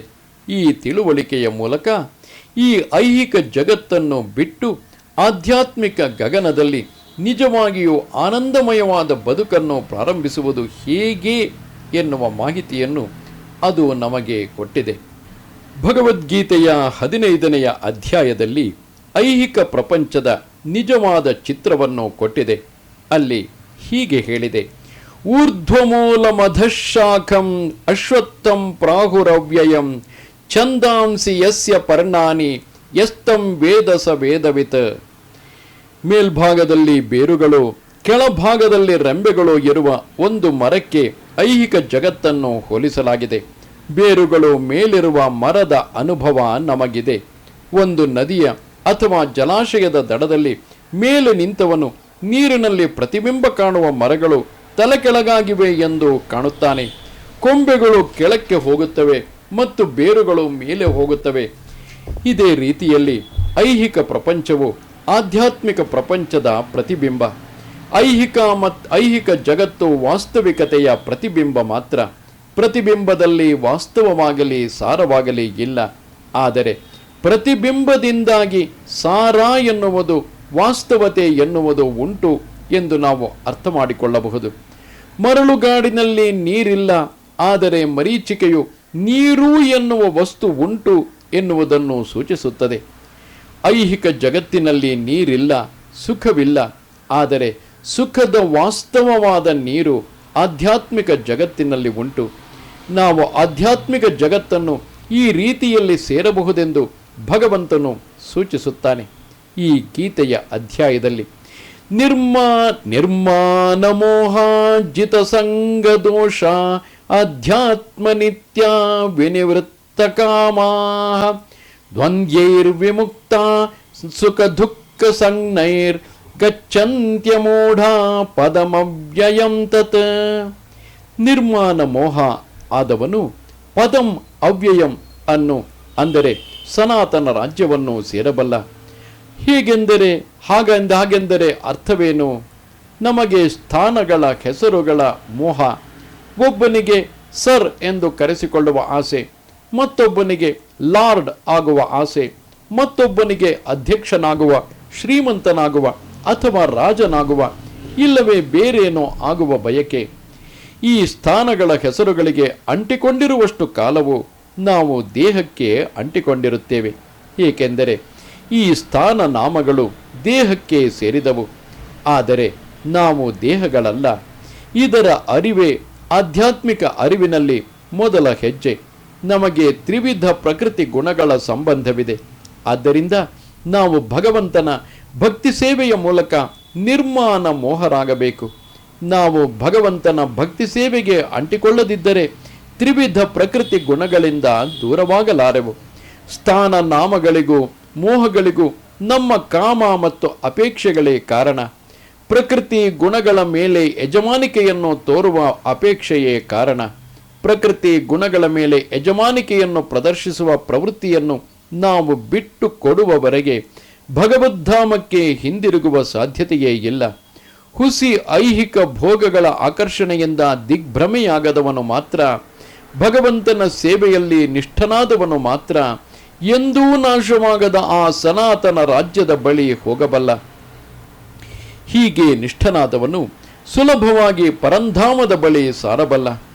ಗೀತೆಯಲ್ಲೇ ಬೇರೊಂದು ಕಡೆ ಹೀಗೆ ಹೇಳಿದೆ: ಅವ್ಯಕ್ತೋಕ್ಷರ ಇತ್ಯುಕ್ತ ಸ್ತಮಾಹು ಪರಮಾಂ ಗತಿಂ ಯಂ ಪ್ರಾಪ್ಯ ನನಿವರ್ತಂತೆ ತದ್ಧಾಮ ಪರಮಂ ಪಮಾಮ. ಅವ್ಯಕ್ತ ಎಂದರೆ ವ್ಯಕ್ತವಾಗದಿರುವುದು. ಐಹಿಕ ಜಗತ್ತೆಲ್ಲವೂ ನಮ್ಮ ಮುಂದೆ ವ್ಯಕ್ತವಾಗಿಲ್ಲ. ನಮ್ಮ ಇಂದ್ರಿಯಗಳು ಎಷ್ಟು ಅಪರಿಪೂರ್ಣ ಎಂದರೆ ಈ ಐಹಿಕ ವಿಶ್ವದ ಎಲ್ಲ ನಕ್ಷತ್ರಗಳನ್ನು ಸಹ ನಾವು ನೋಡಲಾರೆವು. ವೈದಿಕ ಸಾಹಿತ್ಯದಲ್ಲಿ ಎಲ್ಲ ಗ್ರಹಗಳ ವಿಷಯವಾಗಿ ನಮಗೆ ಬಹಳ ಮಾಹಿತಿ ದೊರಕುತ್ತದೆ. ಹೀಗೆ ನಾವು ಅದನ್ನೆಲ್ಲ ನಂಬಬಹುದು ಅಥವಾ ನಂಬದೆಯೋ ಇರಬಹುದು. ವೈದಿಕ ಸಾಹಿತ್ಯದಲ್ಲಿ, ಮುಖ್ಯವಾಗಿ ಶ್ರೀಮದ್ ಭಾಗವತದಲ್ಲಿ ಎಲ್ಲ ಮುಖ್ಯ ಗ್ರಹಗಳ ವರ್ಣನೆಯಿದೆ. ಈ ಭೌತಿಕ ಆಕಾಶದಾಚೆ ಇರುವ ಆಧ್ಯಾತ್ಮಿಕ ಜಗತ್ತನ್ನು ಅವ್ಯಕ್ತ, ವ್ಯಕ್ತವಾಗದಿರುವುದು ಎಂದು ವರ್ಣಿಸಿದೆ. ಮನುಷ್ಯನಾದವನು ಆ ಪರಮ ಸಾಮ್ರಾಜ್ಯಕ್ಕಾಗಿ ಹಂಬಲಿಸಬೇಕು. ಏಕೆಂದರೆ ಆ ಸಾಮ್ರಾಜ್ಯವನ್ನು ಸೇರಿದವನು ಈ ಐಹಿಕ ಜಗತ್ತಿಗೆ ಹಿಂದಿರುಗಬೇಕಾಗಿಲ್ಲ. ಇದಾದ ಮೇಲೆ ಭಗವಂತನ ನಿವಾಸವನ್ನು ಸಮೀಪಿಸುವುದು ಹೇಗೆ ಎಂದು ಪ್ರಶ್ನಿಸಬಹುದು. 8ನೇ ಅಧ್ಯಾಯದಲ್ಲಿ ಈ ವಿಷಯವಿದೆ. ಅಲ್ಲಿ ಹೀಗೆ ಹೇಳಿದೆ: ಅಂತಕಾಲೇ ಚ ಮಾಮೇವ ಸ್ಮರನ್ ಮುಕ್ತ್ವಾ ಕಲೇವರಂ ಯಪ್ರಯಾತಿ ಸಮದ್ಭಾವಂ ಯಾತಿ ನಾಸ್ತ್ಯತ್ರ ಸಂಶಯಃ. ಅಂತ್ಯಕಾಲದಲ್ಲಿ ನನ್ನನ್ನು ಸ್ಮರಿಸುತ್ತಾ ಯಾವನು ದೇಹವನ್ನು ಬಿಡುತ್ತಾನೋ ಆತನು ನನ್ನ ಭಾವವನ್ನು ಹೊಂದುವನು. ಇದರಲ್ಲಿ ಸಂಶಯವಿಲ್ಲ. ತನ್ನ ಮರಣದ ಹೊತ್ತಿನಲ್ಲಿ ಕೃಷ್ಣನ ರೂಪವನ್ನು ಸ್ಮರಿಸಿಕೊಳ್ಳಬೇಕು. ಈ ರೂಪವನ್ನು ಧ್ಯಾನಿಸುತ್ತಾ ದೇಹವನ್ನು ಬಿಟ್ಟವನು ಖಂಡಿತವಾಗಿಯೂ ಆಧ್ಯಾತ್ಮಿಕ ಲೋಕವನ್ನು ಪಡೆಯುವನು. ಮದ್ಭಾವಂ ಎನ್ನುವುದು ಭಗವಂತನ ಪರಮ ಸ್ವರೂಪವನ್ನು ಹೇಳುತ್ತದೆ. ಭಗವಂತನು ಸತ್ ಚಿತ್ ಆನಂದ ವಿಗ್ರಹ ಎಂದರೆ ಅವನ ರೂಪವು ಸನಾತನ, ಜ್ಞಾನಪೂರ್ಣ ಮತ್ತು ಆನಂದಪೂರ್ಣ. ನಮ್ಮ ಈಗಿನ ದೇಹವು ಸತ್ ಚಿತ್ ಆನಂದವಲ್ಲ, ಅದು ಅಸತ್ ಅಂದರೆ ಸತ್ ಅಲ್ಲ, ಅದು ಸನಾತನವಲ್ಲ, ನಾಶವಾಗತಕ್ಕದ್ದು. ಅದು ಚಿತ್ ಅಲ್ಲ ಅಂದರೆ ಜ್ಞಾನಪೂರ್ಣವಲ್ಲ, ಅಜ್ಞಾನಪೂರ್ಣವಾದುದು. ನಮಗೆ ಆಧ್ಯಾತ್ಮಿಕ ರಾಜ್ಯದ ವಿಷಯ ತಿಳಿಯದು. ಈ ಐಹಿಕ ಜಗತ್ತಿನ ವಿಷಯವೂ ಪರಿಪೂರ್ಣವಾಗಿ ತಿಳಿಯದು. ಇಲ್ಲಿ ನಮಗೆ ತಿಳಿಯದ ಎಷ್ಟೋ ಸಂಗತಿಗಳುಂಟು. ದೇಹವು ನಿರಾನಂದ, ಆನಂದಮಯವಾಗಿರುವುದರ ಬದಲು ಅದು ದುಃಖಮಯವಾಗಿದೆ. ಈ ಐಹಿಕ ಜಗತ್ತಿನಲ್ಲಿ ನಾವು ಅನುಭವಿಸುವ ಎಲ್ಲ ದುಃಖಗಳ ಮೂಲ ದೇಹವೇ. ದೇವೋತ್ತಮ ಪರಮಪುರುಷನಾದ ಶ್ರೀಕೃಷ್ಣನನ್ನು ಸ್ಮರಿಸುತ್ತಾ ಯಾವನು ದೇಹವನ್ನು ಬಿಡುವನೋ ಅವನು ಕೂಡಲೇ ಸತ್ ಚಿತ್ ಆನಂದ ದೇಹವನ್ನು ಪಡೆಯುತ್ತಾನೆ. ಈ ದೇಹವನ್ನು ಬಿಟ್ಟು ಈ ಐಹಿಕ ಜಗತ್ತಿನಲ್ಲಿ ಮತ್ತೊಂದು ದೇಹವನ್ನು ಪಡೆಯುವ ಪ್ರಕ್ರಿಯೆಯು ವ್ಯವಸ್ಥಿತವಾಗಿದೆ. ಒಬ್ಬ ಮನುಷ್ಯನು ಮುಂದಿನ ಜನ್ಮದಲ್ಲಿ ಯಾವ ರೂಪದ ದೇಹವನ್ನು ಪಡೆಯಬೇಕೆಂದು ತೀರ್ಮಾನವಾದ ಅನಂತರ ಅವನು ಸಾಯುತ್ತಾನೆ. ಈ ತೀರ್ಮಾನವನ್ನು ಜೀವಿಯು ಮಾಡುವುದಿಲ್ಲ, ಅವನಿಗಿಂತ ಮೇಲಿನವರು ಮಾಡುತ್ತಾರೆ. ಈ ಜನ್ಮದಲ್ಲಿ ನಮ್ಮ ಕರ್ಮಗಳಿಗೆ ಅನುಗುಣವಾಗಿ ನಾವು ಮೇಲೇರುತ್ತೇವೆ ಅಥವಾ ಕೆಳಗಿಳಿಯುತ್ತೇವೆ. ಈ ಜನ್ಮವು ಮುಂದಿನ ಜನ್ಮಕ್ಕೆ ಸಿದ್ಧತೆ. ಆದುದರಿಂದ ನಾವು ಭಗವಂತನ ರಾಜ್ಯಕ್ಕೆ ಏರಲು ಈ ಜನ್ಮದಲ್ಲಿ ಸಿದ್ಧತೆಯನ್ನು ಮಾಡಿಕೊಳ್ಳುವುದು ಸಾಧ್ಯವಾದರೆ ನಿಶ್ಚಯವಾಗಿಯೂ ಈ ಐಹಿಕ ದೇಹವನ್ನು ತ್ಯಜಿಸಿದ ಅನಂತರ ಭಗವಂತನ ದೇಹವನ್ನು ಹೋಲುವ ಆಧ್ಯಾತ್ಮಿಕ ದೇಹವನ್ನು ಪಡೆಯುತ್ತೇವೆ.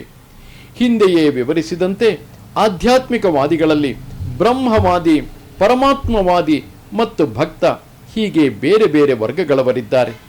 ಮೊದಲೇ ಹೇಳಿದಂತೆ ಬ್ರಹ್ಮಜ್ಯೋತಿ ಅಂದರೆ ಆಧ್ಯಾತ್ಮಿಕ ಗಗನದಲ್ಲಿ ಅಸಂಖ್ಯಾತ ಆಧ್ಯಾತ್ಮಿಕ ಗ್ರಹಗಳಿವೆ. ಈ ಗ್ರಹಗಳ ಸಂಖ್ಯೆಯು ಐಹಿಕ ಜಗತ್ತಿನ ಎಲ್ಲ ಗ್ರಹಗಳ ಸಂಖ್ಯೆಗಿಂತ ಅಪಾರವಾದದ್ದು. ಈ ಐಹಿಕ ಜಗತ್ತು ಸೃಷ್ಟಿಯ ಸುಮಾರು 1/4 ಭಾಗ ಏಕಾಂಶೇನ ಸ್ಥಿತೋ ಜಗತ್ ಎಂದು ಹೇಳಲಾಗಿದೆ. ಈ ಐಹಿಕ ವಿಭಾಗದಲ್ಲಿ ಕೋಟ್ಯಾಂತರ ವಿಶ್ವಗಳಿವೆ, ಕೋಟ್ಯಾಂತರ ಸೂರ್ಯರು, ಚಂದ್ರರು, ತಾರೆಗಳು ಇವೆ. ಆದರೆ ಈ ಸಮಸ್ತ ಭೌತಿಕ ಸೃಷ್ಟಿಯು ಇಡೀ ಸೃಷ್ಟಿಯ ಒಂದು ಸಣ್ಣ ಭಾಗ ಮಾತ್ರ. ಸೃಷ್ಟಿಯ ಬಹುಭಾಗವು ಆಧ್ಯಾತ್ಮಿಕ ಗಗನ. ಪರಬ್ರಹ್ಮನ ಅಸ್ತಿತ್ವದಲ್ಲಿ ಒಂದಾಗ ಬಯಸುವವನು ಕೂಡಲೇ ಭಗವಂತನ ಬ್ರಹ್ಮಜ್ಯೋತಿಗೆ ಒಯ್ಯಲ್ಪಡುತ್ತಾನೆ. ಹೀಗೆ ಆಧ್ಯಾತ್ಮಿಕ ಗಗನವನ್ನು ಸೇರುತ್ತಾನೆ. ಭಗವಂತನ ಸಹವಾಸವನ್ನು ಸವಿಯ ಬಯಸುವ ಭಕ್ತನು ಅಸಂಖ್ಯಾತವಾದ ವೈಕುಂಠ ಗ್ರಹಗಳನ್ನು ಸೇರುತ್ತಾನೆ. ಅಲ್ಲಿ ಭಗವಂತನು ನಾರಾಯಣನಾಗಿ ತನ್ನ ಸ್ವರೂಪವನ್ನು ಚತುರ್ಭುಜಗಳಿಂದ ವಿಸ್ತರಿಸಿ ಪ್ರದ್ಯುಮ್ನ, ಅನಿರುದ್ಧ, ಗೋವಿಂದ ಮೊದಲಾದ ಹೆಸರುಗಳೊಡನೆ ಅವನಿಗೆ ಸಹವಾಸ ಭಾಗ್ಯವನ್ನು ನೀಡುತ್ತಾನೆ. ಆದುದರಿಂದ ಬದುಕಿನ ಅಂತ್ಯ ಕಾಲದಲ್ಲಿ ಆಧ್ಯಾತ್ಮಿಕವಾದಿಗಳು ಬ್ರಹ್ಮಜ್ಯೋತಿಯನ್ನು ಕುರಿತಾಗಲಿ, ಪರಮಾತ್ಮನನ್ನು ಕುರಿತಾಗಲಿ, ಶ್ರೀಕೃಷ್ಣನ ದೇವೋತ್ತಮ ಪರಮ ಪುರುಷತ್ವವನ್ನು ಕುರಿತಾಗಲಿ ಚಿಂತಿಸುತ್ತಾರೆ. ಇವುಗಳಲ್ಲಿ ಯಾವುದನ್ನು ಧ್ಯಾನಿಸಿದರೂ ಆಧ್ಯಾತ್ಮಿಕ ಗಗನವನ್ನು ಪ್ರವೇಶಿಸುತ್ತಾರೆ. ಆದರೆ ಭಕ್ತನು ಮಾತ್ರ ಅಥವಾ ಭಗವಂತನೊಡನೆ ನೇರ ಸಂಪರ್ಕ ಹೊಂದಿದವನು ಮಾತ್ರ ವೈಕುಂಠ ಗ್ರಹಗಳನ್ನು ಅಥವಾ ಗೋಲೋಕ ವೃಂದಾವನ ಗ್ರಹವನ್ನು ಪ್ರವೇಶಿಸುತ್ತಾನೆ. ಭಗವಂತನು ಇದರಲ್ಲಿ ಸಂದೇಹವಿಲ್ಲ ಎಂದು ಹೇಳುತ್ತಾನೆ. ಇದನ್ನು ದೃಢವಾಗಿ ನಂಬಬೇಕು.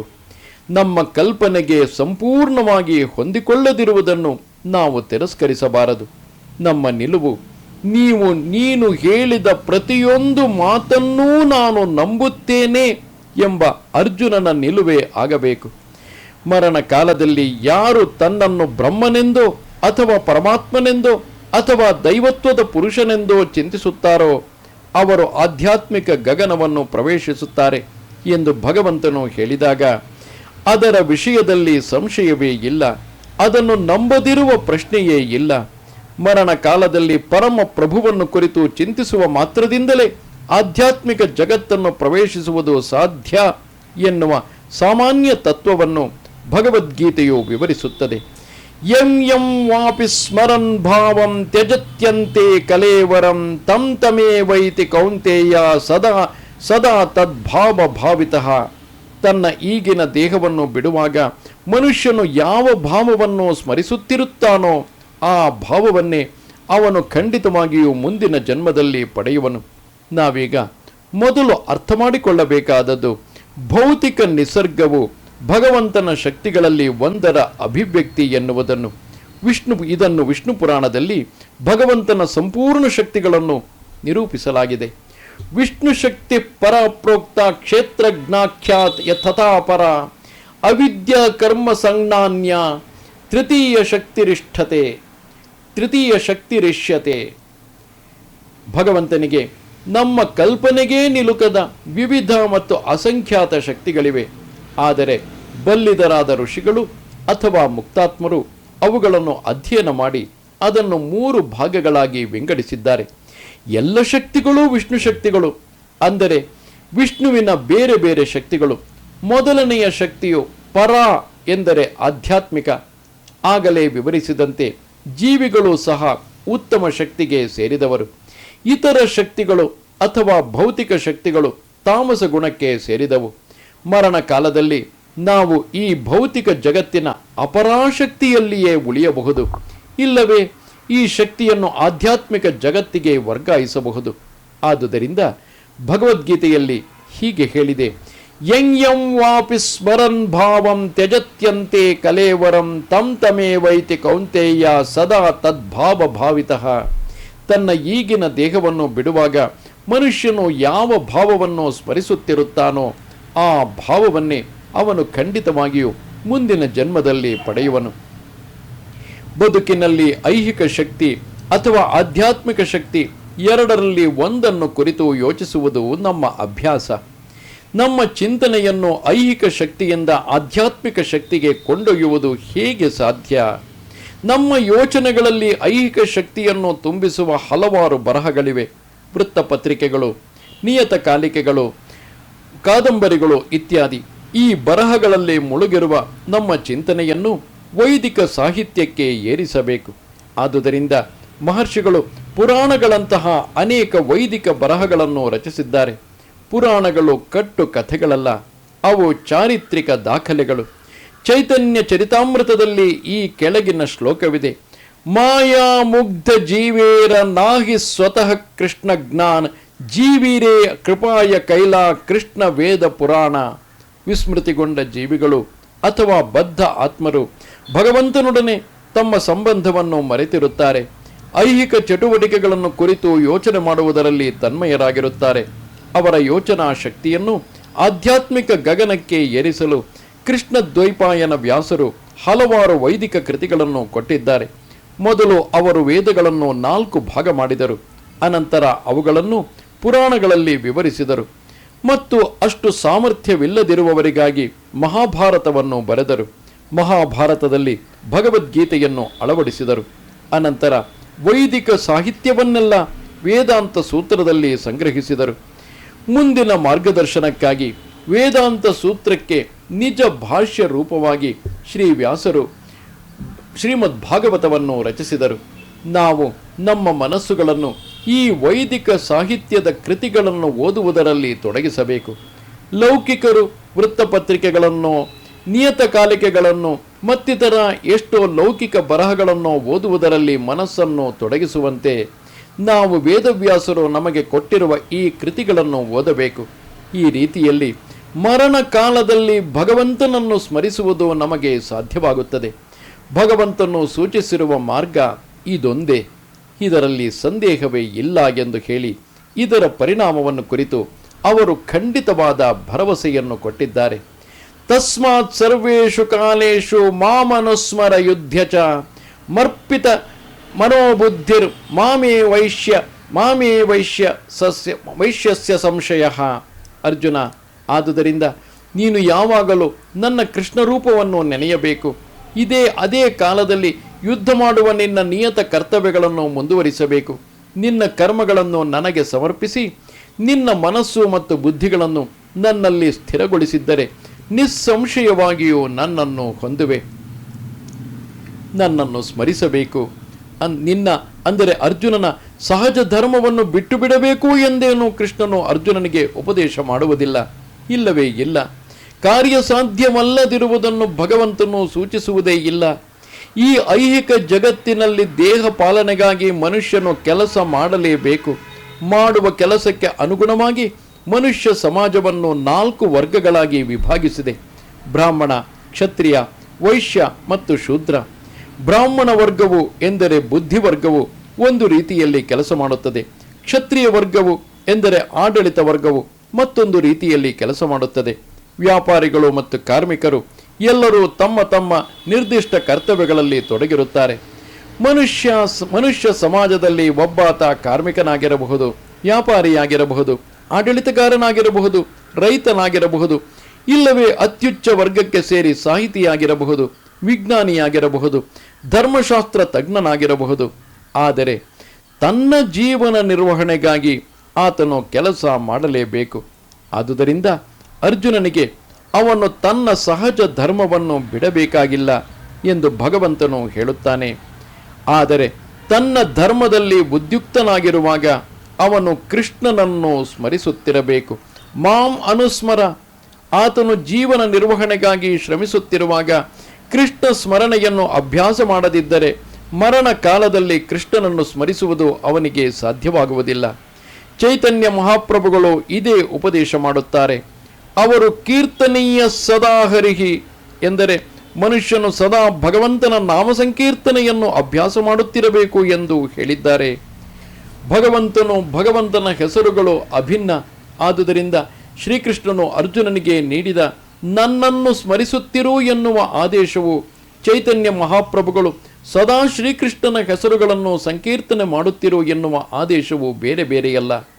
ಕೃಷ್ಣನ ನಾಮವು ಕೃಷ್ಣನು ಬೇರೆಯಲ್ಲವಾದ್ದರಿಂದ ಈ ಆದೇಶಗಳು ಬೇರೆಯಲ್ಲ. ಪರಿಪೂರ್ಣ ನೆಲೆಯಲ್ಲಿ ಉಲ್ಲೇಖ ಮತ್ತು ಉಲ್ಲೇಖಿತಗಳಲ್ಲಿ ವ್ಯತ್ಯಾಸವಿಲ್ಲ. ಆದುದರಿಂದ ನಾವು ಸದಾ ಭಗವಂತನನ್ನು ಸ್ಮರಿಸುವುದು ಸಾಧ್ಯವಾಗುವಂತೆ ಅವನ ನಾಮಗಳ ಸಂಕೀರ್ತನೆಯನ್ನು ಮಾಡುತ್ತಾ ನಮ್ಮ ಬದುಕಿನ ಕರ್ಮಗಳನ್ನು ರೂಪಿಸಿಕೊಳ್ಳಬೇಕು. ಭಗವಂತನನ್ನು ದಿನದಲ್ಲಿ 24 ಗಂಟೆಗಳ ಕಾಲವೂ ಸ್ಮರಿಸುವುದನ್ನು ಅಭ್ಯಾಸ ಮಾಡಬೇಕು.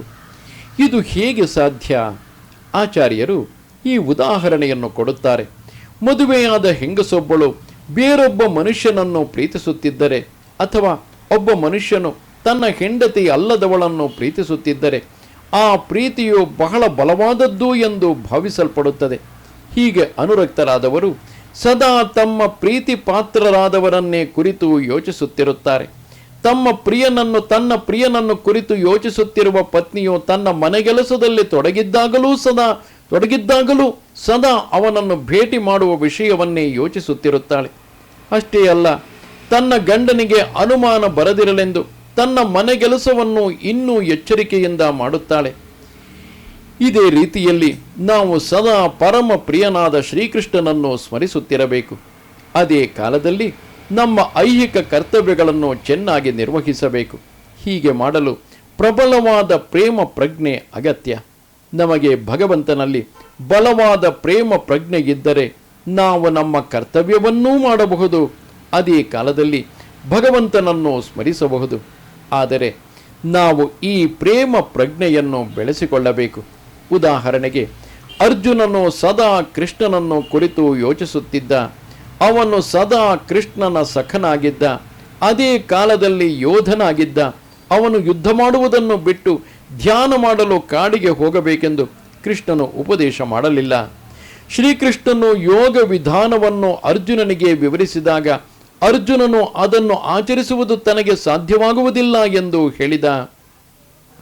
ಅರ್ಜುನ ಉವಾಚ ಯೋಯಂ ಯೋಗಸ್ತ್ವಯಾ ಪ್ರೋಕ್ತ ಸಾಮ್ಯೇನ ಮಧುಸೂದನ ಏತಸ್ಯಾಹಂ ನ ಪಶ್ಯಾಮಿ ಚಂಚಲತ್ವ ಸ್ಥಿತಿಂ ಸ್ಥಿರಾಂ.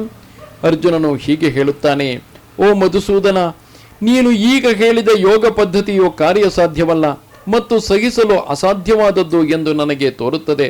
ಏಕೆಂದರೆ ಮನಸ್ಸು ಅಶಾಂತವಾಗಿರುತ್ತದೆ ಮತ್ತು ಚಂಚಲವಾಗಿರುತ್ತದೆ. ಆದರೆ ಭಗವಂತನು ಹೇಳುತ್ತಾನೆ, ಯೋಗಿನಾಮಪಿ ಸರ್ವೇಷಾಂ ಮದ್ಗತೇನಾಂತರಾತ್ಮನ ಶ್ರದ್ಧಾವಾನ್ ಭಜತೆ ಯೋ ಮಾಂ ಸಮೇ ಯುಕ್ತ ತಮೋ ಮತಃ. ಎಲ್ಲ ಯೋಗಿಗಳಲ್ಲಿ ಸದಾ ಯಾರು ನನ್ನಲ್ಲೇ ಸ್ಥಿರವಾಗಿದ್ದು ತನ್ನಲ್ಲೇ ನನ್ನನ್ನು ಕುರಿತು ಚಿಂತಿಸುತ್ತಾ ನನಗೆ ಆಧ್ಯಾತ್ಮಿಕ ಪ್ರೇಮಪೂರ್ವಕ ಸೇವೆಯನ್ನು ಬಹುಶ್ರದ್ಧೆಯಿಂದ ಸಲ್ಲಿಸುತ್ತಾನೋ ಆತನೇ ಯೋಗದಲ್ಲಿ ನನ್ನೊಡನೆ ಅತ್ಯಂತ ನಿಕಟವಾಗಿ ಒಂದಾಗಿರುವವನು ಮತ್ತು ಆತನೇ ಎಲ್ಲರಿಗಿಂತಲೂ ಶ್ರೇಷ್ಠನು. ಇದೇ ನನ್ನ ಅಭಿಪ್ರಾಯ. ಆದುದರಿಂದ ಯಾರು ಸದಾ ಭಗವಂತನನ್ನೇ ಕುರಿತು ಚಿಂತಿಸುವರೋ ಅವನೇ ಅತ್ಯಂತ ಶ್ರೇಷ್ಠ ಯೋಗಿ, ಪರಮ ಜ್ಞಾನಿ ಮತ್ತು ಅತ್ಯಂತ ಶ್ರೇಷ್ಠ ಭಕ್ತ. ಭಗವಂತನು ಅರ್ಜುನನಿಗೆ, ನೀನು ಕ್ಷತ್ರಿಯನಾದದ್ದರಿಂದ ಯುದ್ಧ ಮಾಡುವುದನ್ನು ಬಿಡುವಂತಿಲ್ಲ. ಆದರೆ ನನ್ನನ್ನು ಸ್ಮರಿಸುತ್ತಾ ನೀನು ಯುದ್ಧ ಮಾಡಿದರೆ ನಿನ್ನ ಮರಣ ಕಾಲದಲ್ಲಿ ನನ್ನನ್ನು ಸ್ಮರಿಸುವುದು ಸಾಧ್ಯವಾಗುತ್ತದೆ ಎಂದು ಹೇಳುತ್ತಾನೆ. ಆದರೆ ಮನುಷ್ಯನು ಭಗವಂತನ ಆಧ್ಯಾತ್ಮಿಕ ಪ್ರೇಮಪೂರ್ವಕ ಸೇವೆಯಲ್ಲಿ ತನ್ನನ್ನು ಸಂಪೂರ್ಣವಾಗಿ ಸಮರ್ಪಿಸಿಕೊಳ್ಳಬೇಕು. ವಾಸ್ತವವಾಗಿ ನಾವು ಕೆಲಸ ಮಾಡುವುದು ನಮ್ಮ ದೇಹದಿಂದಲ್ಲ, ನಮ್ಮ ಮನಸ್ಸು ಮತ್ತು ಬುದ್ಧಿಗಳಿಂದ.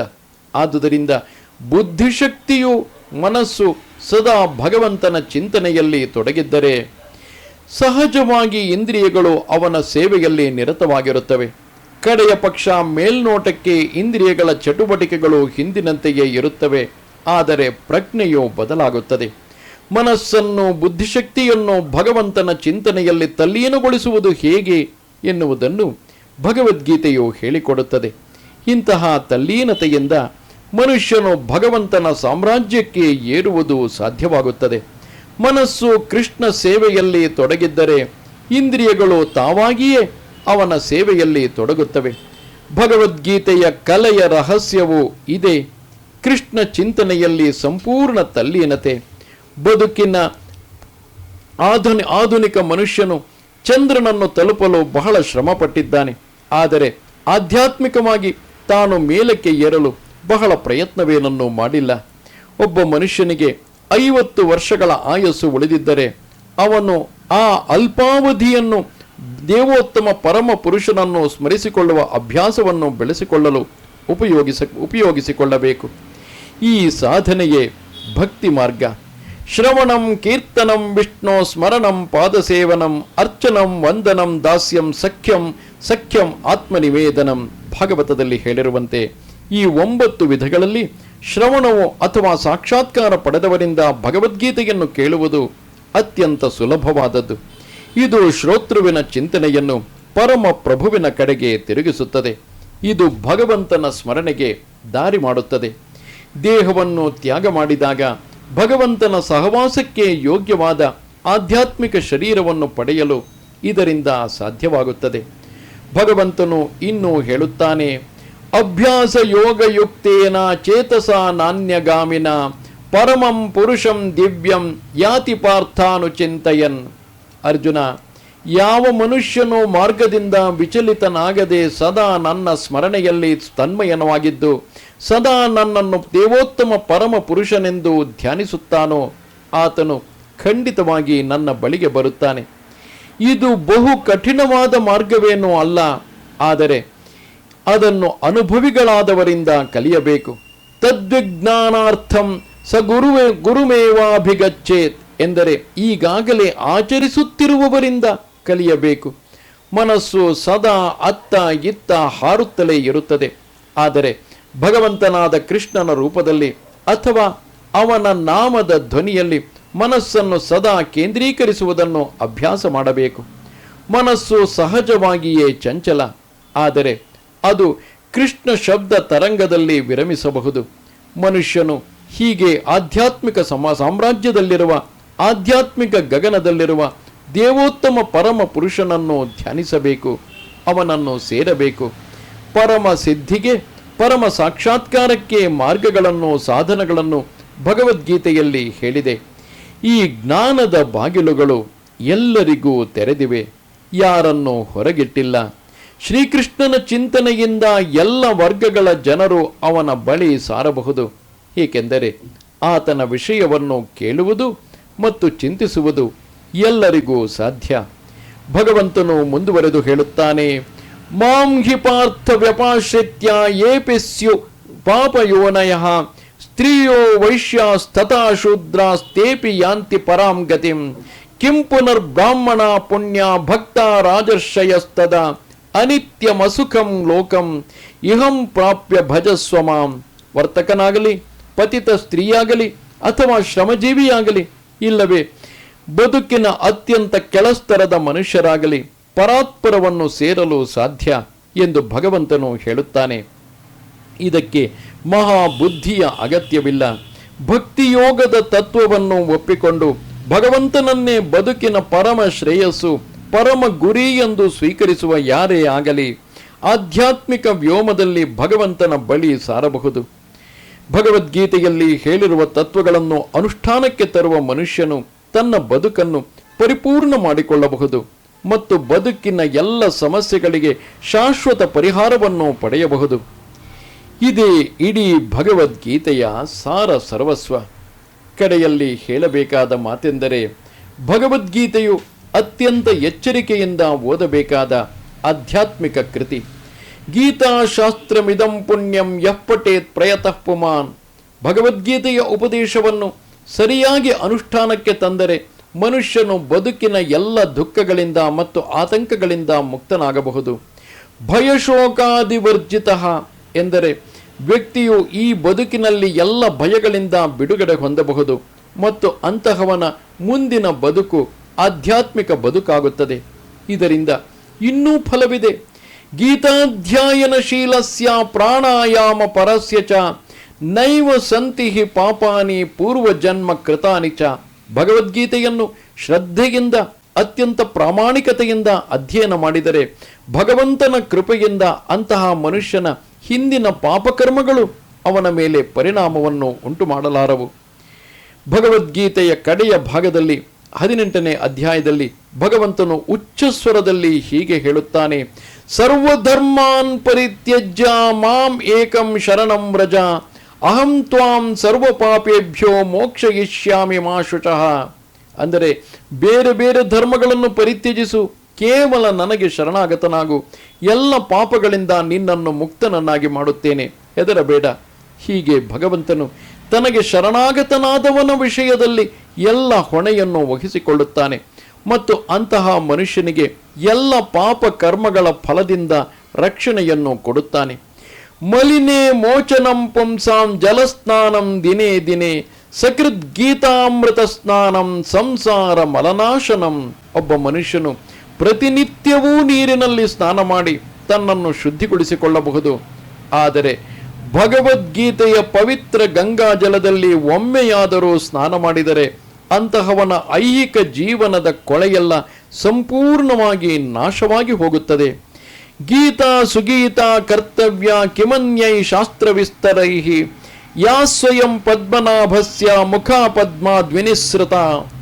ಭಗವದ್ಗೀತೆಯನ್ನು ದೇವೋತ್ತಮ ಪರಮಪುರುಷನೇ ಹೇಳಿರುವುದರಿಂದ ಬೇರೆ ಯಾವುದೇ ವೈದಿಕ ರಚನೆಯನ್ನು ಓದುವ ಅಗತ್ಯವಿಲ್ಲ. ಗಮನವಿಟ್ಟು ಸದಾ ಭಗವದ್ಗೀತೆಯನ್ನು ಕೇಳಿದರೆ ಮತ್ತು ಓದಿದರೆ ಸಾಕು. ಇಂದಿನ ಯುಗದಲ್ಲಿ ಜನರು ಪ್ರಾಪಂಚಿಕ ಚಟುವಟಿಕೆಗಳಲ್ಲಿ ಎಷ್ಟರ ಮಟ್ಟಿಗೆ ತಲ್ಲೀನರಾಗಿದ್ದಾರೆ ಎಂದರೆ ಅವರಿಗೆ ಎಲ್ಲ ವೈದಿಕ ಸಾಹಿತ್ಯವನ್ನು ಓದುವುದಕ್ಕೆ ಸಾಧ್ಯವಿಲ್ಲ. ಆದರೆ ಅದು ಅಗತ್ಯವಿಲ್ಲ.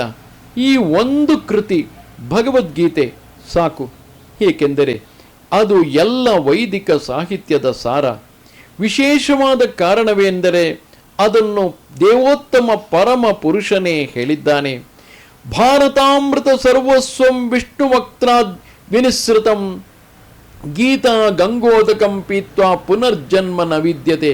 ಗಂಗಾಜಲವನ್ನು ಕುಡಿದವನಿಗೆ ಮುಕ್ತಿಯು ದೊರಕುತ್ತದೆ ಎಂದ ಮೇಲೆ ಭಗವದ್ಗೀತೆಯ ಅಮೃತವನ್ನು ಕುಡಿದವನ ವಿಷಯ ಹೇಳುವುದೇನಿದೆ?